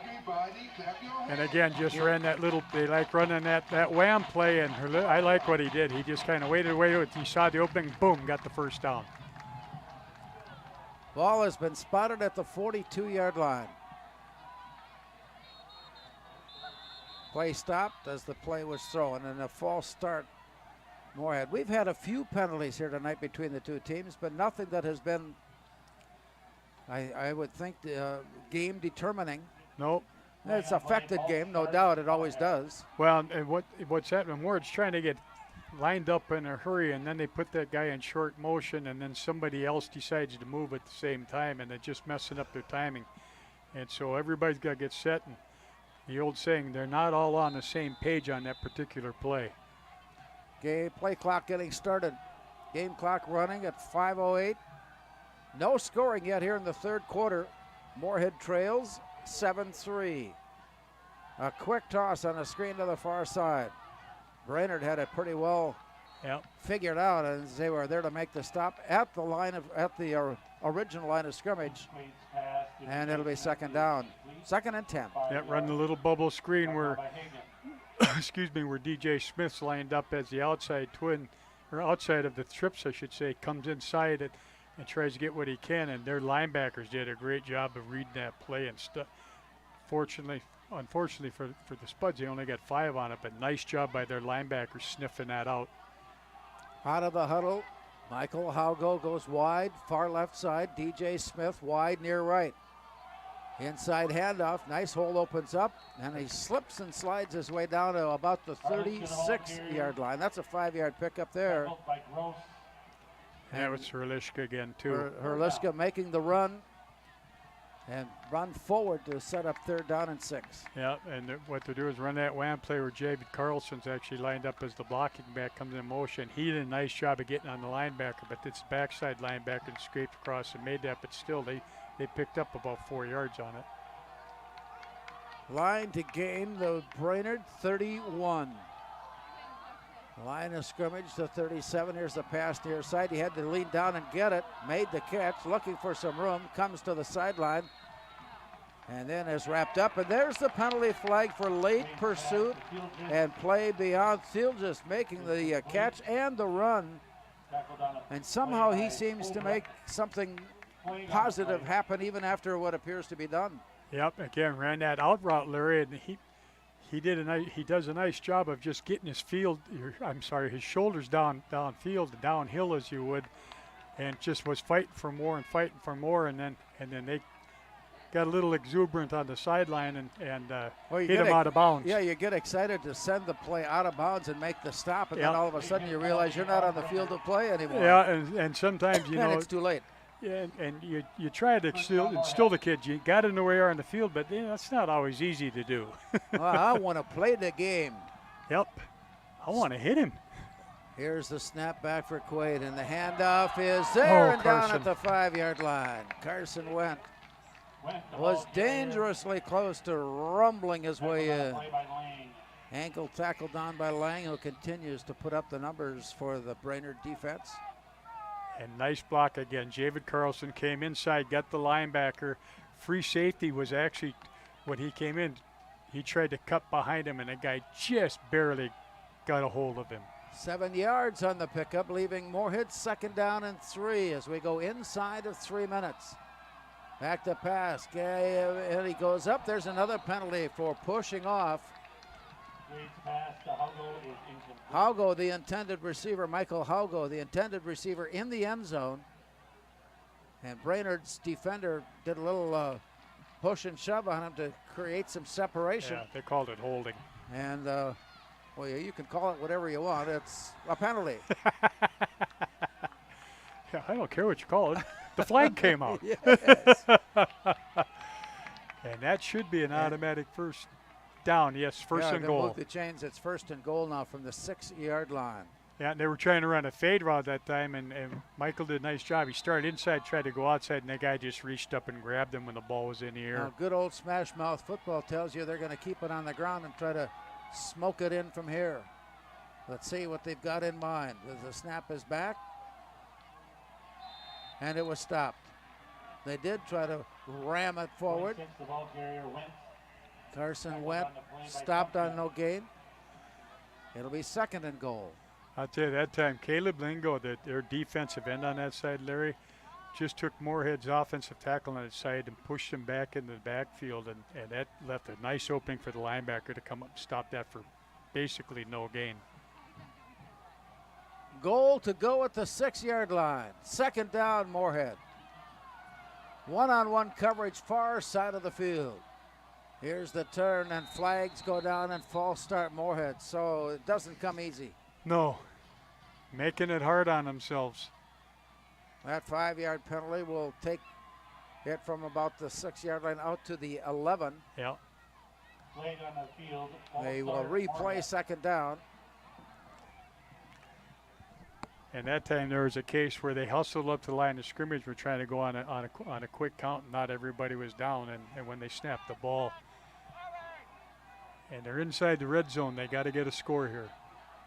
Wide receiver left, man in motion will join them there. That's Thielges. So 3 receivers now on the far side heading forward. Snap is back for Gavin Quaid. It's time to look in the pocket, and he throws. Wow. And touchdown. I am blocked from view. There's a shining shadow, if that's the right way to put it, down in that corner of the field. Yeah. And I could tell that there was some play going on, but I couldn't quite tell that he had made the catch. He did. He did. So we're waiting to see, and apparently, no, it's going to come back. Another false start. Oh, no, that's too bad. On the Spuds.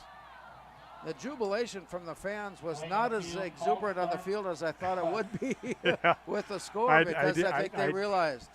They actually got called for illegal formation. They didn't have enough guys, and Oliver Judd that time was in as an inside twin type guy. Michael Hoggle ran a slant, and he ran underneath him and basically picked off the free safety that was supposed to be covering him and threw a strike to him, and he caught it, but unfortunately they didn't do it right. The line of scrimmage has been moved back to the 17-yard line. Still goal to goal on second down. Back to pass. Looking up the middle of the field. He's got time to throw. It's there. The catch is made. They're waiting Fumble. to see. And again, it may not come easy. We'll see if he got into the end zone or not. There apparently was a loose ball on the play as well. And it may have been taken back, although Brainerd is not necessarily celebrating. And we're waiting to see and have the determination as Chuck Everett stands in now, and he will get full explanation from the officials that made the call at the line. Well, Thiel just made the catch and looked like he was trying to get in the end zone, and then the ball popped out, and the ball was on about a football length away. They're going to call a catch, and then he recovered his own fumble. He got hit pretty good. So now you got 3rd and goal from that far. That's twice now in the second half that the Spuds have had this kind of situation. Yep. Seemingly a success, only to have it stopped. And here comes Gavin Quaid. He'll take it himself. Lean out to the far side. Threw it behind him. He threw it behind the intended receiver. The defender was all over him anyway, but the pass incomplete.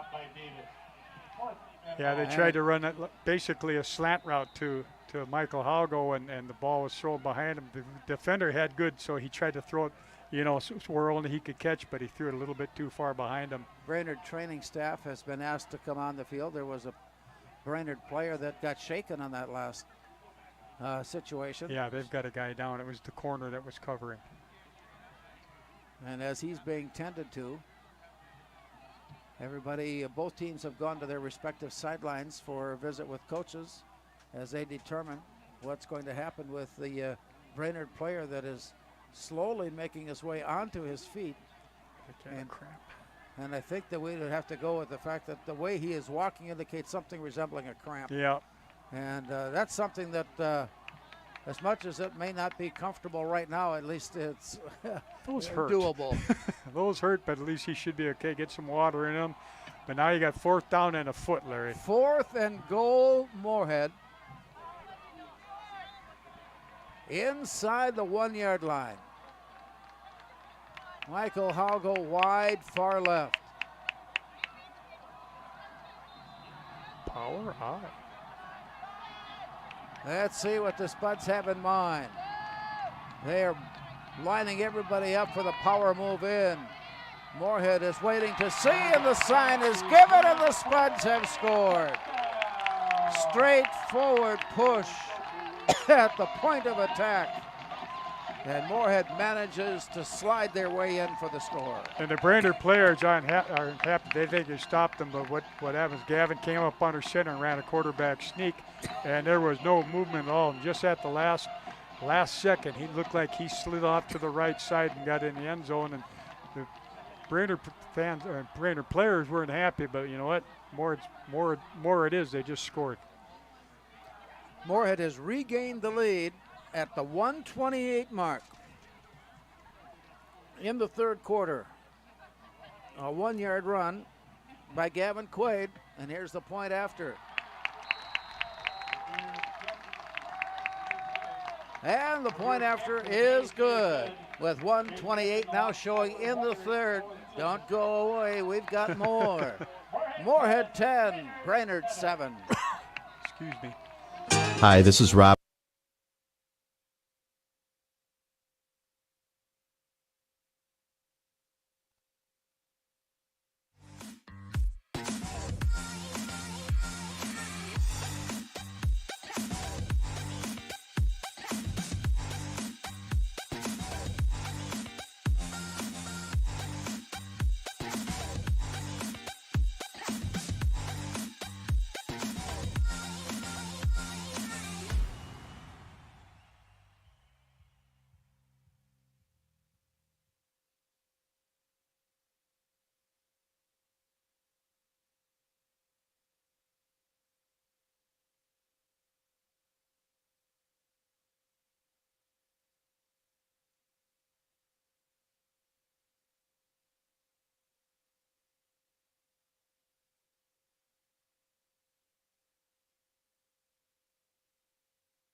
Moorhead's kickoff taken at the 10-yard line, heading to the sideline. There was nothing open up the middle of the field, and a quick reversal off to the far side.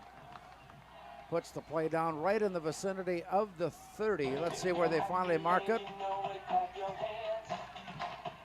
And as it's brought back into play, it'll go as a good field position for the offense here as they take over at about the 28-yard line. Yep. Nice high kick. Moore had good coverage on that one. He started up the middle and tried to bounce it outside. Moore did a nice job of staying in their lanes that time. 95-yard scoring drive for the Spuds to regain the lead, 10-7. And now it's Brainerd. Handoff far side, some room. And he just keeps chugging away. And the Warriors work it up near the 32-yard line for the play coming up. Elenius Davis comes up with the stop. Clock will continue to run along with 1:04 remaining. And once again, quickly played ball game.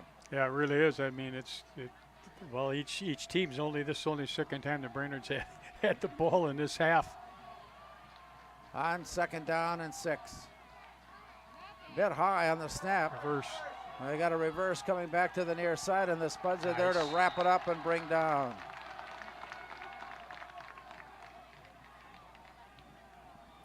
Brainerd's run, pardon me, to the near side was stopped and turned around, stopped down. Good yardage gain, however, leaving third and very manageable on 3rd and 2.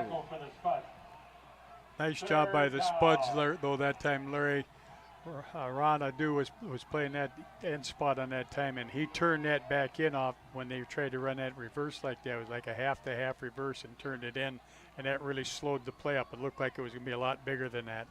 That play, the last play of the third quarter. When we return, the fourth quarter with all signs finger up. With the score after 3, Moorhead 10 and Brainerd 7.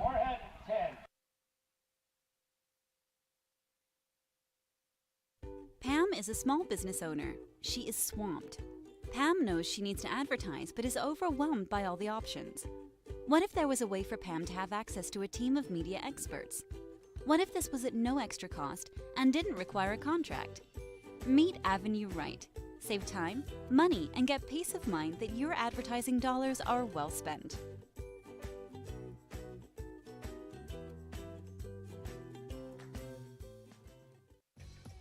We are The Breakdown. For almost 2 decades, we've published the most comprehensive yearbooks on Minnesota high school sports and run the best in-season and off-season events. We cover every corner of the state. We are The Breakdown.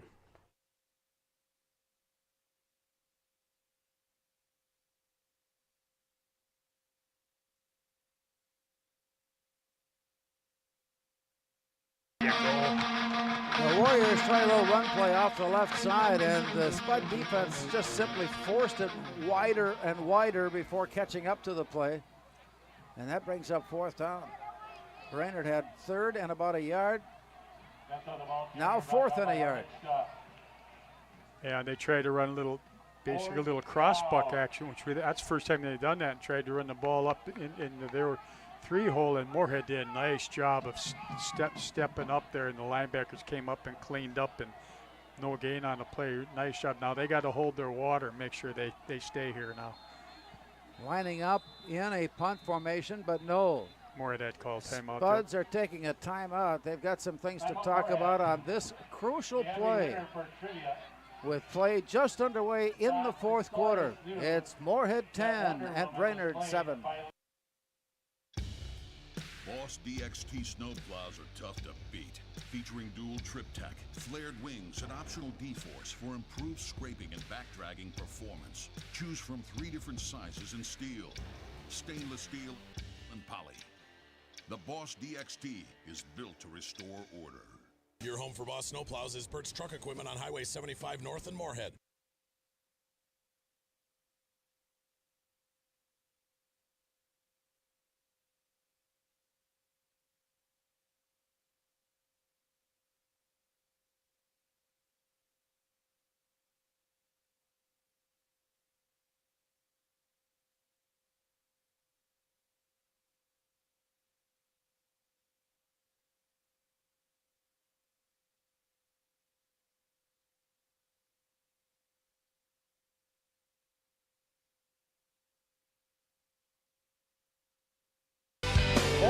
Yards on the punt from Brainerd, and they've had some good success punting the ball tonight. Not necessarily like it's a high driving spiral, but it's forward and it gets friendly bounces and it seems to know the direction to head. Yeah, somehow he's got that thing trained to take a Brainerd bounce, and again they have Ward only has one person back, and he's been kicking it away from him, so they're not able to field it.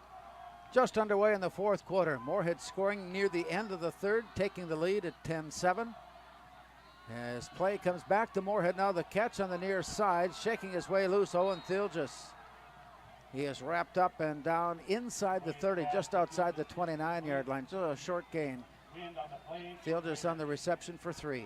Pretty good job by Brainerd. Again, just running that little bubble screen to Thilgis. He takes a step back, and the free safety ran right to the alley, stopped him for a little gain, and there's not much Owen could do but get as much as he could, which was about 2 yards. So out of the huddle, the Spuds with Gavin Quaid standing back. Every snap has been in shotgun. Here's the turn and the handoff, and he just was a half step away from slipping past the defensive line. And the play is wrapped up and stopped right at the 30. Another short gain, and it's 3rd down. Yep, and their linebackers again are doing a great job. The front side backer gets blocked by the blocking back. Backside backer comes over and does a nice job of scraping and meeting him right in the hole for little or no gain. Wide receivers to the far side for Gavin Quaid and the Spuds. Looking to put together a drive. Back to pass and throwing. Man is there? No. Nope. He was headed out of bounds and the pass sailed over.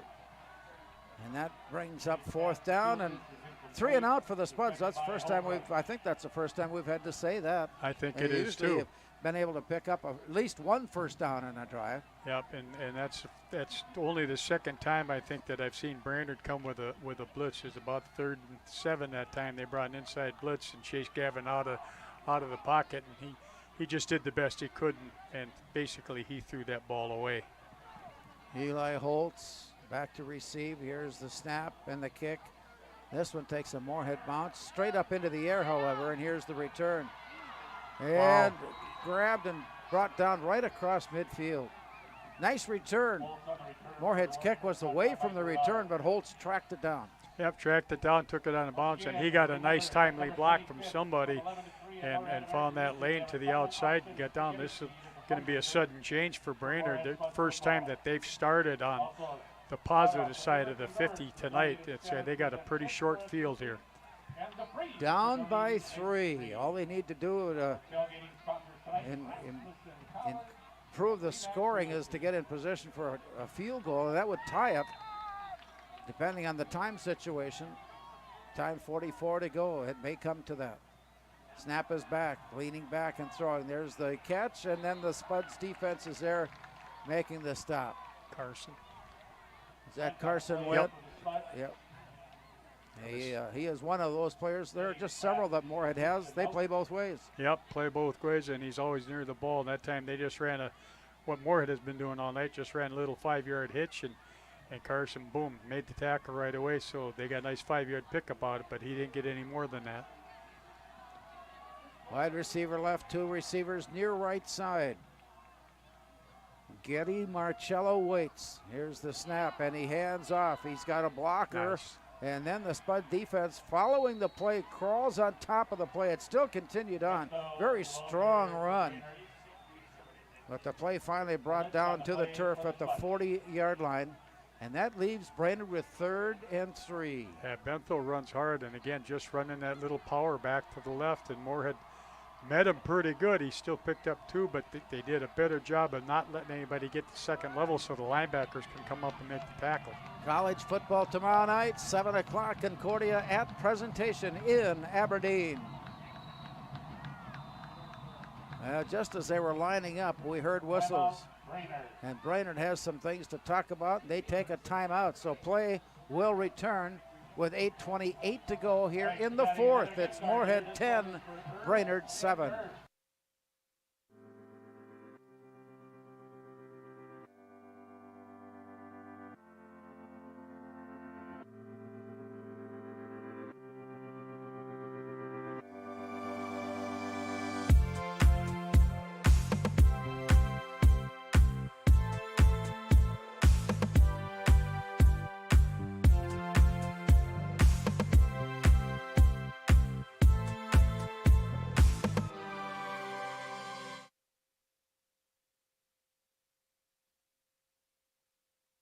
Before I became a real boy, life was easy. I just sat there doing sandwich stuff. But being alive is so hard. So if you don't want to get up to get a sandwich, you shouldn't have to.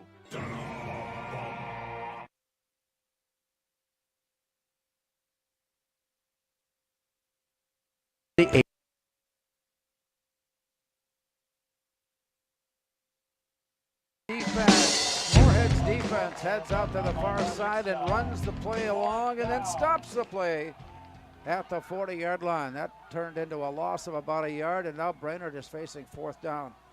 And with the ball already in Moorhead territory, I'd be very surprised at a punt here, even though there are 8 minutes to play. Well, I think they're thinking that if they punt, they may not see the ball again. Nice job by Herliska that time, Larry. They stood him up at the front, tried to run that power, and he did a great job of making the tackle. With 5 receivers waiting, here's the snap back. A quick toss out to the far side. The catch is made on the field and running, and then finally ran out of juice and ran out of space. But a 1st down gain, and the chains move up on that nice pass, catch, and run on the far side. Yeah, the timing is perfect again. Just running a 5-yard hitch. He got enough for the 1st down, turned outside, broke the corner's tackle, broke the second person's tackle, and finally got pushed out of bounds by Carson Wentz. 7:42 now showing. So this drive continues for the Warriors. Back to pass. Now he'll keep it himself. He's got some room, and he's going to go. And right before getting into the end zone, no, he stepped across for the score, and Brainerd comes up with a big play. Marcello Getty Marcello Getty. I think I fell victim to my own look at the scorecard. They put him in backwards. They put him in backwards, but nice play call. They faked the sweep that time, and that was just a naked boot. All on his own. Moorhead bit on it. The guards pulled. 2 linebackers are gone. The receiver did a nice job of getting a block on the corner, and he showed good speed, and he knew he wanted to get in the end zone. Here's the snap back, and the kick is up and good, and Brainerd has regained the lead. We've got more coming your way with 7:35 remaining in the fourth. It's now Brainerd 14, Moorhead 10.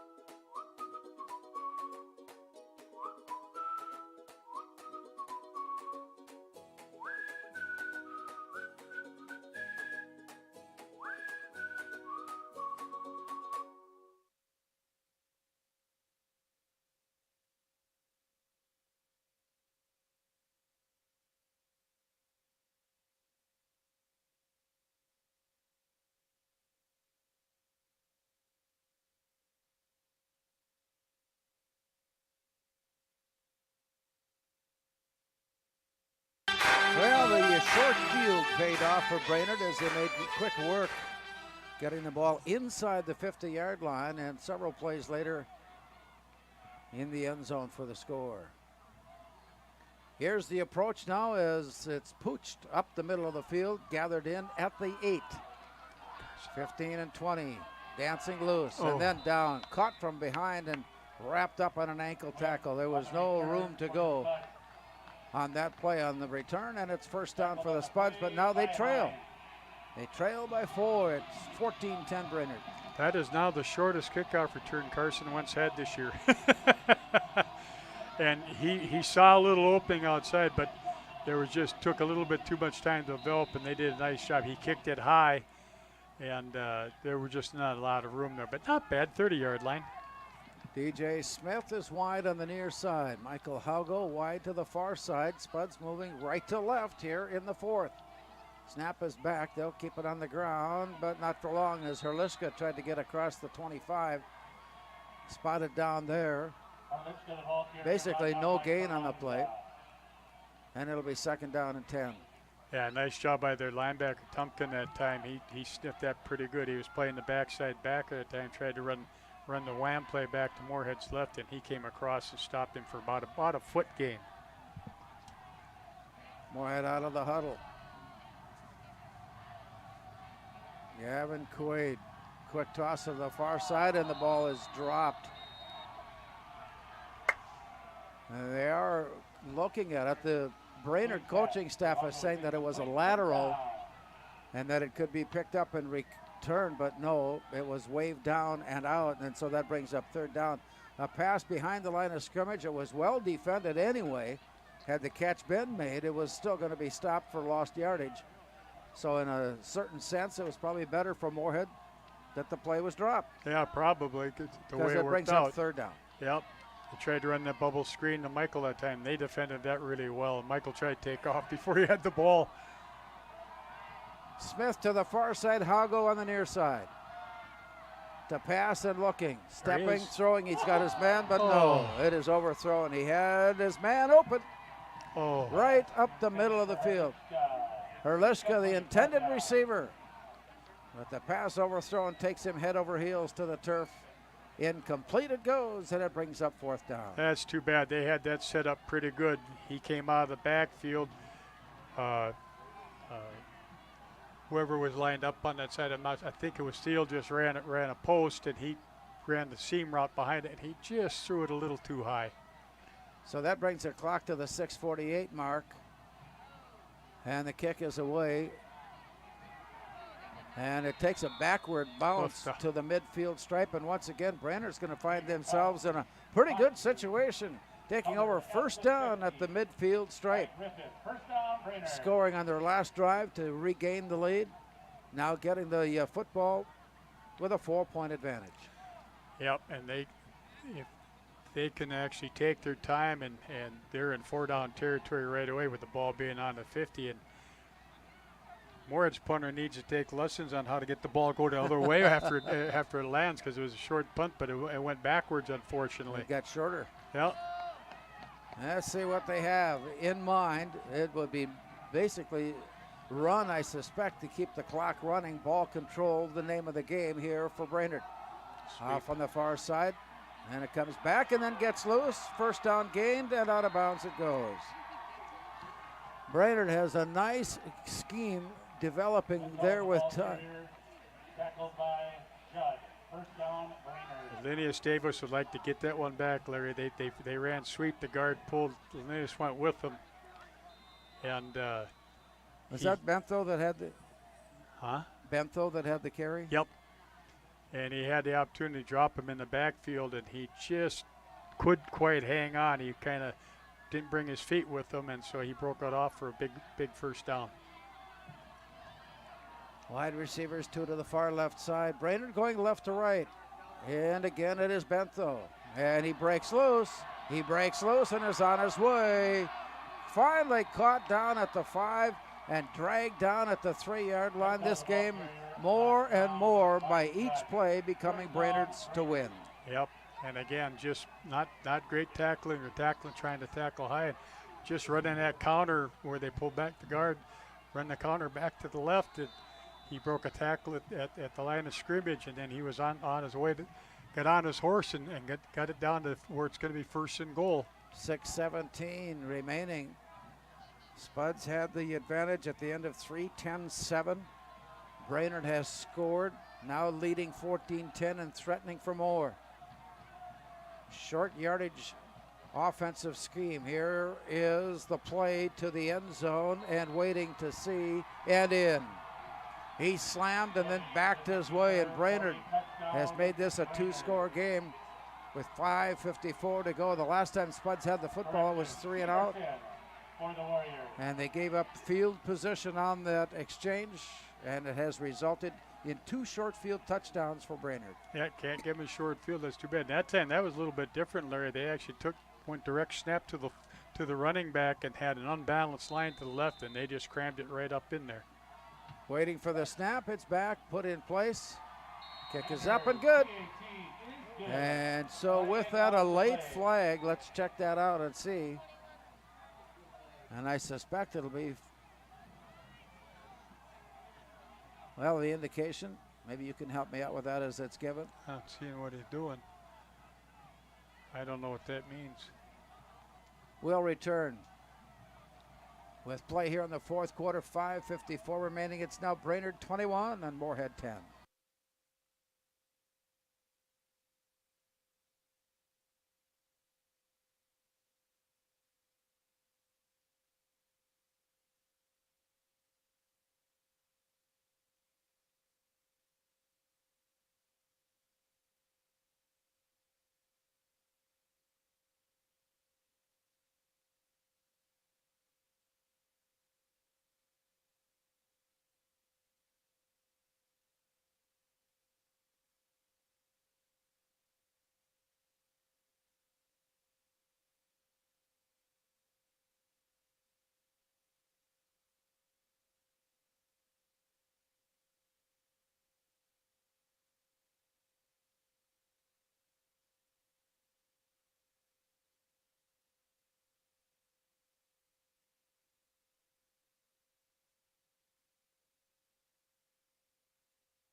Here's the Brainerd kickoff. When and how go back deep. This one sails to the end zone. It was a line drive style kick. Did not have a great height on it, but it sails to the end zone. Automatic touchback there. And the Spuds now down 2 scores, trailing 21-10. Will have a first down. Brainerd's coaching staff's fired up because they did not want either one of those guys to run the ball back, and he got a hold of one, and anytime you kick in the end zone, that's going to make. However it gets there. However it gets there, they don't care, and they're always happy when that happens.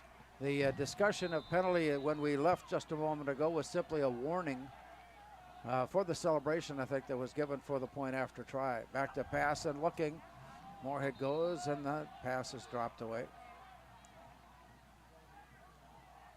No, he caught it. A short yardage gain, it turns out. And it'll move the chain up on a 3-yard pickup on the reception. It's second down, Moorhead. line to gain the 31-yard line. A quick toss this time to the far side, and the Brainerd defense is simply right there. They've got every angle covered and forcing the play either turned around or down. Another short yardage gain sets up third down. Yeah, Moorhead's going to try to go in a hurry here again, just try to run that hitch route, but he only got about 3 yards on it. It is now 3rd and 3. Waiting for the snap and looking. He wants to go deep. It's up over the middle of the field. The catch is made and then dropped. At midfield, it was right there. Spuds have had a couple of opportunities for catches that would not be made, could not be made, and worked. And so that brings up 4th down. And he timed that pretty good. Herliska again, just on a little seam route. He's the inside guy of the trips out there in the seam, in between the linebacker and in front of the safety, and he just couldn't quite pull it in. A little bit high, and he just went off his fingertips. Clock is going to start with 5 minutes to go. Spuds trailing by 11, and they're going to try to pick up the 1st down. Quick toss out on the near side, and the catch is made at the 35. He's got the 1st down. Theilges again comes up clutch with the reception and the move forward to put the chains in place. It's 1st down at the 36-yard line. Well, let's see how Gavin Quaid can handle this play as he looks to the near sideline. And the catch there and the step out of bounds. DJ Smith was right there, and you knew what his idea was, is to make the catch and get whatever yardage he could before stepping out. And everything to the sideline for the Spuds there on a 9-yard pickup. A nice job again, just ran that little out route. Timing of it was perfect, and he got as much as he could, then he made sure he was on the sideline, got out of bounds when he got tackled. 2nd and 1. Or pushed out. 4:44. Moorhead heading its way upfield. Receivers to the far side. Back to pass. Gavin Quaid looks, throws. Nearly caught, nearly intercepted, dropped. I'll go the intended receiver. Knocked down by Holbrook. And the play comes down dead and bring up 3rd down. And everything went wrong on that play. He got hit right when he threw it. The receiver didn't have his head turned around and almost got picked off. And luckily for the Spuds, he dropped it. But Gavin took a good lick when he threw the ball, Larry. 4:40 now showing. Moorhead at their own 46-yard line. 3rd down and about a yard. Brainerd coach is right alongside, excited. Got him. Here's the play up and over the top, and it is overthrown. And once again, the Spuds are going deep. The play on the near side from Michael Haugo was overthrown. And that was a good read by Gavin, Larry. That guy came up and pressed coverage. That's an automatic goal route, I think, from Michael. And Michael took off, did a good job. He just couldn't quite get enough air underneath it and overthrew it by just a little bit. He had about 3 steps on him, too. He just couldn't quite get it there. And once again, the Spuds face a 4th down play. Just across the 45-yard line. Smith goes wide out far side. Haugo is on the near side and heading upfield. Snap is back on this 4th down play. A quick toss. The catch is made. He needs 4th and 1, and he got more as he crosses over midfield. That'll turn into a 4-yard gain. Change will move on. It's 1st down. Theilges on that reception. And a good job by him, too. Theilges just ran a little quick, I don't know what you call it, just a stop route. And he threw it in between 2 people, and I don't know how he caught that darn ball. 4:26 now showing as Quaid looks up and looks deep. He's got it on the near side. And again, throws a bit high as he tried to hook up with Owen Theilges on the near side. Defended by Holbrook. Yep, worked on the sideline, sent Haugo deep. He picked up double coverage out downfield and ran the out route to Theilges. And again, just he's throwing a little bit of a high ball here. Looking on, Kevin Feeney. He's got Oliver Judd with the play call and heading into the huddle.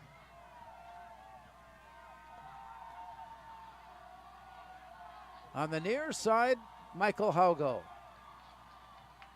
DJ Smith on the far side at 2nd and 10. Back to pass and looking, rushes on, but the play is intercepted. Oh, it boy. is picked off, and to the far side goes, up the sideline and more. And finally he's slowed down, but he's still on his feet and then escapes out of bounds. The pass looked to be to the open field, but the defender was watching and he was very careful about when the pass was thrown, and it was right to him, and the interception is there, the turnover given, and it's first down, Brainerd. That's too bad too, because he had an open receiver and he got hit right when he threw the ball, Larry. When that happened, it changed the path of the ball, and so you got to give Brainerd's defensive lineman credit for getting a hit, and that's really too bad because the receiver was there, but it's tough. It's tough to throw an accurate pass when somebody's hanging on to you. 21-10, Brainerd with the lead and the ball after the interception. And they will have another short field to work with. Their 2 scores here in the second half have been drives inside the 50-yard line. This one starts at the Moorhead 27. Off to the far side, to the sideline. And with that play there, basically he would rather have stepped onto the turf and stayed there, but the play was run out of bounds, which stops the clock. And that's what Brainerd would like to have. Their benefit is to have that clock keep running. Yeah, he got forced out of bounds, and the coaching staff, they were yelling, go down, don't go out of bounds. Wide receivers left and right.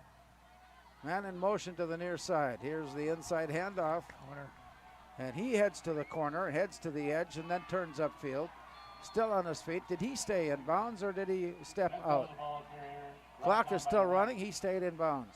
They'll stop it to move the chains. And again, just ran that counter where he goes in motion, comes back, and it's almost like an old cross buck where they pull the guard, and he gets out, got what he could. And that time, when he started to get tackled, he went down that time and made sure he didn't go out of bounds. First down for the Warriors with 3:40 to go. And they're going to take a lot of time off the clock now, Larry. Play clock is down at 13. And they will have the snap coming at the 5-second mark. Here's the play to the near side. And swallowed up and brought down at the 12. So the play in the middle of the field here will keep the clock running. Again, that time they ran the counter back to their right side that time. That time Moorhead got great penetration to stop that for no gain, but unfortunately they're running short on time, aren't they? It's getting to that point. Even for Moorhead, when they were heading upfield and stepping across midfield and had a drive going, time was tenuous. Yes, it was. And then the interception, turning it around. Now Brainerd, they're just simply trying to run the clock out and not give the ball away with 2:48 remaining.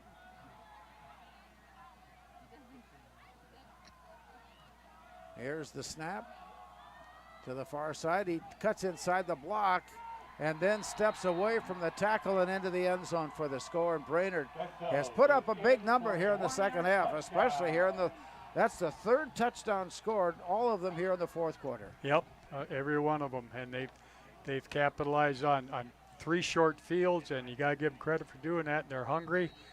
And tell you what, that's a pretty good 0-2 football team that's playing football right now. I would agree with that, but before this gets underway, Brainerd, everybody's heading to the sideline for as though a timeout had been called. I'm not so sure that.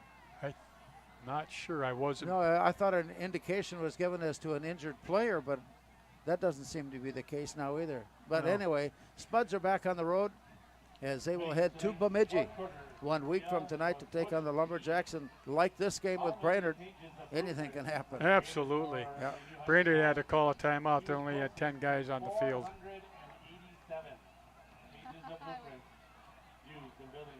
2:34.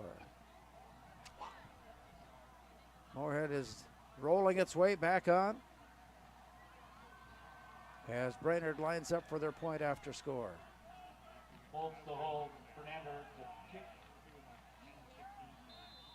And with the snap, it is back. It's high. He had to pull it down. He has no place to go. He's going to run with it. Oh, boy. To the near side and more. Of course, this isn't going to affect the clock. The ball is loose. And then it is whistled down. Moorhead ended up picking up the fumble and returning it up towards midfield, but by that time the play had stopped. Yeah. Whistle had blown, and now we'll sort it all out. Well, in high school football, on a conversion, even if you fumble, you can't advance it. That brings our clock to 2:34, and we will return to Jim Goda Stadium with time here in the fourth.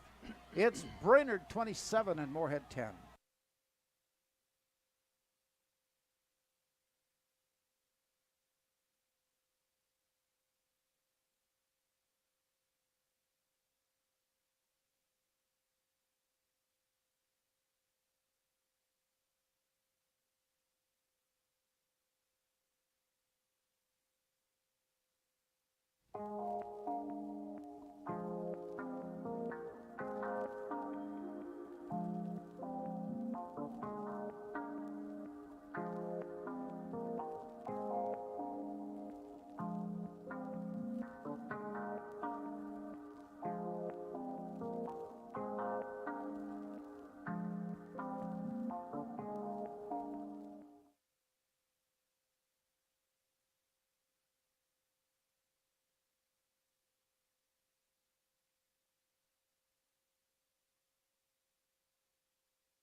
As they will take the Brainerd kickoff that's been moved back to the 25-yard line.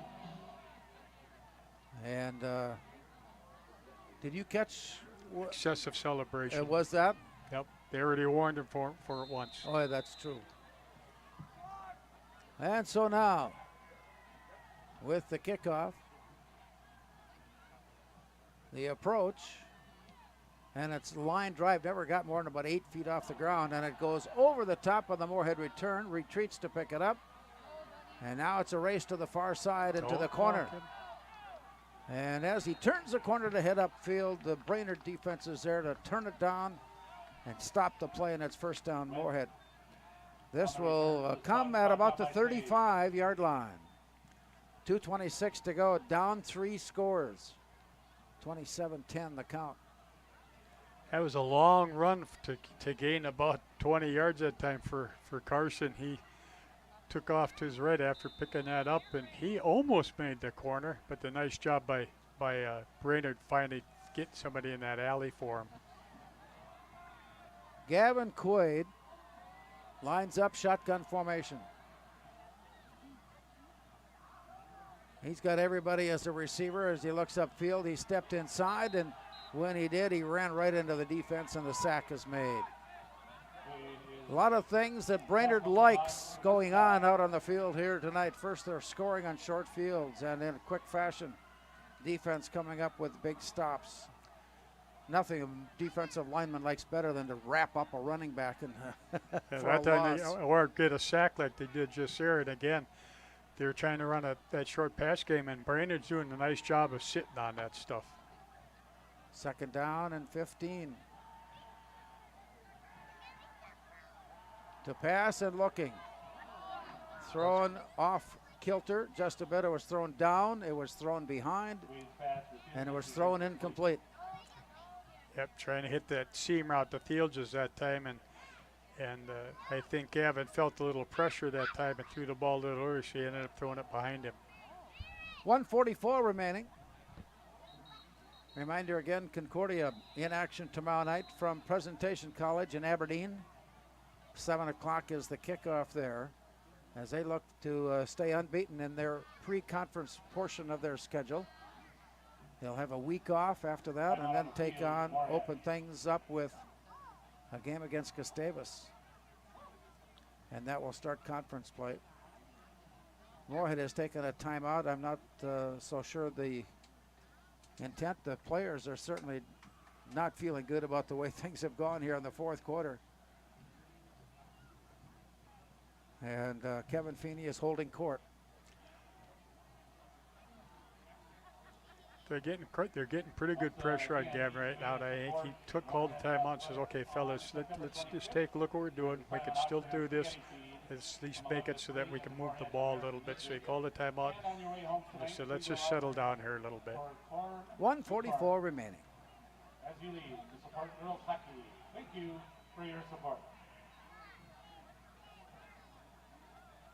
Well, I wonder if we, I saw the ambulance arriving I saw just Tony a moment ago. I saw Tony run across the field about 5 minutes ago. So something's going on over on the other side. On the other side. Yes, and so that is the reason that we're having this delay. Yep. And I thought at first that it was timeouts called and for just a reason of settling play down, but no. The fact is there is a reason for that ambulance, and apparently there is some concern along the far sideline. Yep. And so they're taking care of business in that fashion here before play resumes. And so we've got a moment here, and we will return with more from Jim Goda Stadium as play will get underway with 1:44 remaining. In the fourth quarter, it is Brainerd 27 and Moorhead 10.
Revive Professional Massage Therapy Clinic. Locally owned and operated. Open 7 days a week, day, evening, and same-day appointments available. Couples massages also available. 20 highly trained professional licensed massage therapists on staff. Now with 2 locations, South Fargo and Detroit Lakes. Offering online booking and online gift certificates. www.reviveprofessionalmassage.com.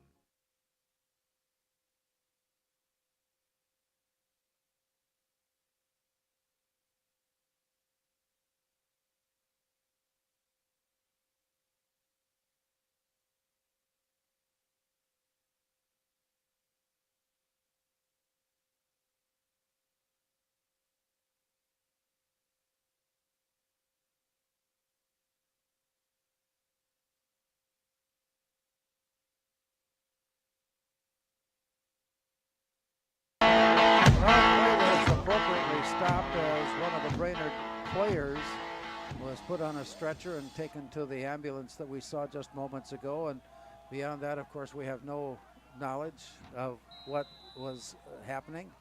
And so that has been taken care of, and play is back on to finish officially the clock. And Moorhead gets a pass completion up here. It was a gain of about 7, maybe 8 yards at the 39-yard line. And that's about it.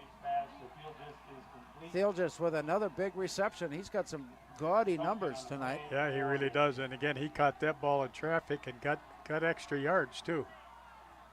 And that brings up 4th down. Snap is back for Gavin Quaid. Looks off to the far side. It's a high pass. Caught, but short of the first down, and then driven back from there. One official has given him a left foot mark, and that would be a first down. Yes, he did. And that was Thielgis again. Thielgis with another reception for the first down. Change of move down. Spuds are out of the huddle with 1:08 to go. That's another Moorhead Spud. Well, the crowd wasn't quite as enthusiastic with that. Back to pass. Here's Thielgis once again. Caught, wrapped up, and brought down by Nolan Johnson. And that will put us, well, they'll have to run one more play. Yep. And again, good read by Gavin. Thiel just sat down in the soft spot and he found him. Gavin Quaid. With the snap back and looking, angling near side, but thrown incomplete. Thielges, the intended receiver, stops play with 33 seconds to go. Again, he's sitting in that as the middle guy in that trips route into the boundary, and he ran it out, and there wasn't a lot of room there that time. Well, this game got started in a great fashion, well played, nicely paced, low scoring. It was up for grabs, and then the fourth quarter came around, and Brainerd took complete control. Here's a long pass that was intercepted out of bounds. And that'll bring us to the 27 mark. Halgo, the intended receiver on that pass play. And it's fourth down. And Brainerd's just doing a good job. They're sitting back in that two-man deep zone, and just their safeties are about 20 yards off the ball, and they're not going to let anything get past them. And I think he did a good job of just throwing that ball away that time. Judd coming in. He'll be the inside receiver. Perhaps the last play for tonight. Back to pass and looking. Quick toss. It is Michael Halgo making the catch, and he comes over to the near sideline. There will be another play as he stepped out of bounds. That play picking up a first down. The best of luck to the Spuds in action tomorrow. The swimming and diving team down at Minnetonka. Ball resting now at the Brainerd 42-yard line. Walker is right here hosting Elk River for the girls and the boys. Lots of activities on the Moorhead campus with swimming and diving and soccer and volleyball and basket, or not yet. Here's a play caught. Oliver at the 25-yard line. Oliver Judd got there to make the reception. He goes down right away. Base pass, Oliver Judd is complete. Enough to pick up a first down. And so the clock will start once the chains are set and the whistle blows. We're underway. Gavin Quaid back to pass and looking. Spuds would like to get something on the board here at the end of the game. This one is up for grabs. Intercepted. And another interception, this one in the end zone. Picked off. There were three defenders there on the pass intended for the Spuds receiver. And I am not sure if that was Judd or if it was DJ Smith. Yep. Smith, the intended receiver. Brainerd will simply take a snap and put the ball down on the knee and call it good. They will head into their game again next Friday, breaking an early two-game losing streak with a win here tonight on the road in Moorhead. They're going to feel good about that. They got to be. I tell you what, there was a case where Brainerd had a real long streak against Spuds at Brainerd. At Brainerd, yes. And Moorhead had a real long streak, I think, broken here tonight against Brainerd here. With that snap and the knee down, this game has come to the finish, and we'll recap tonight's game when we return. Our final score tonight from Jim Goda Stadium: Brainerd 27 and Moorhead 10.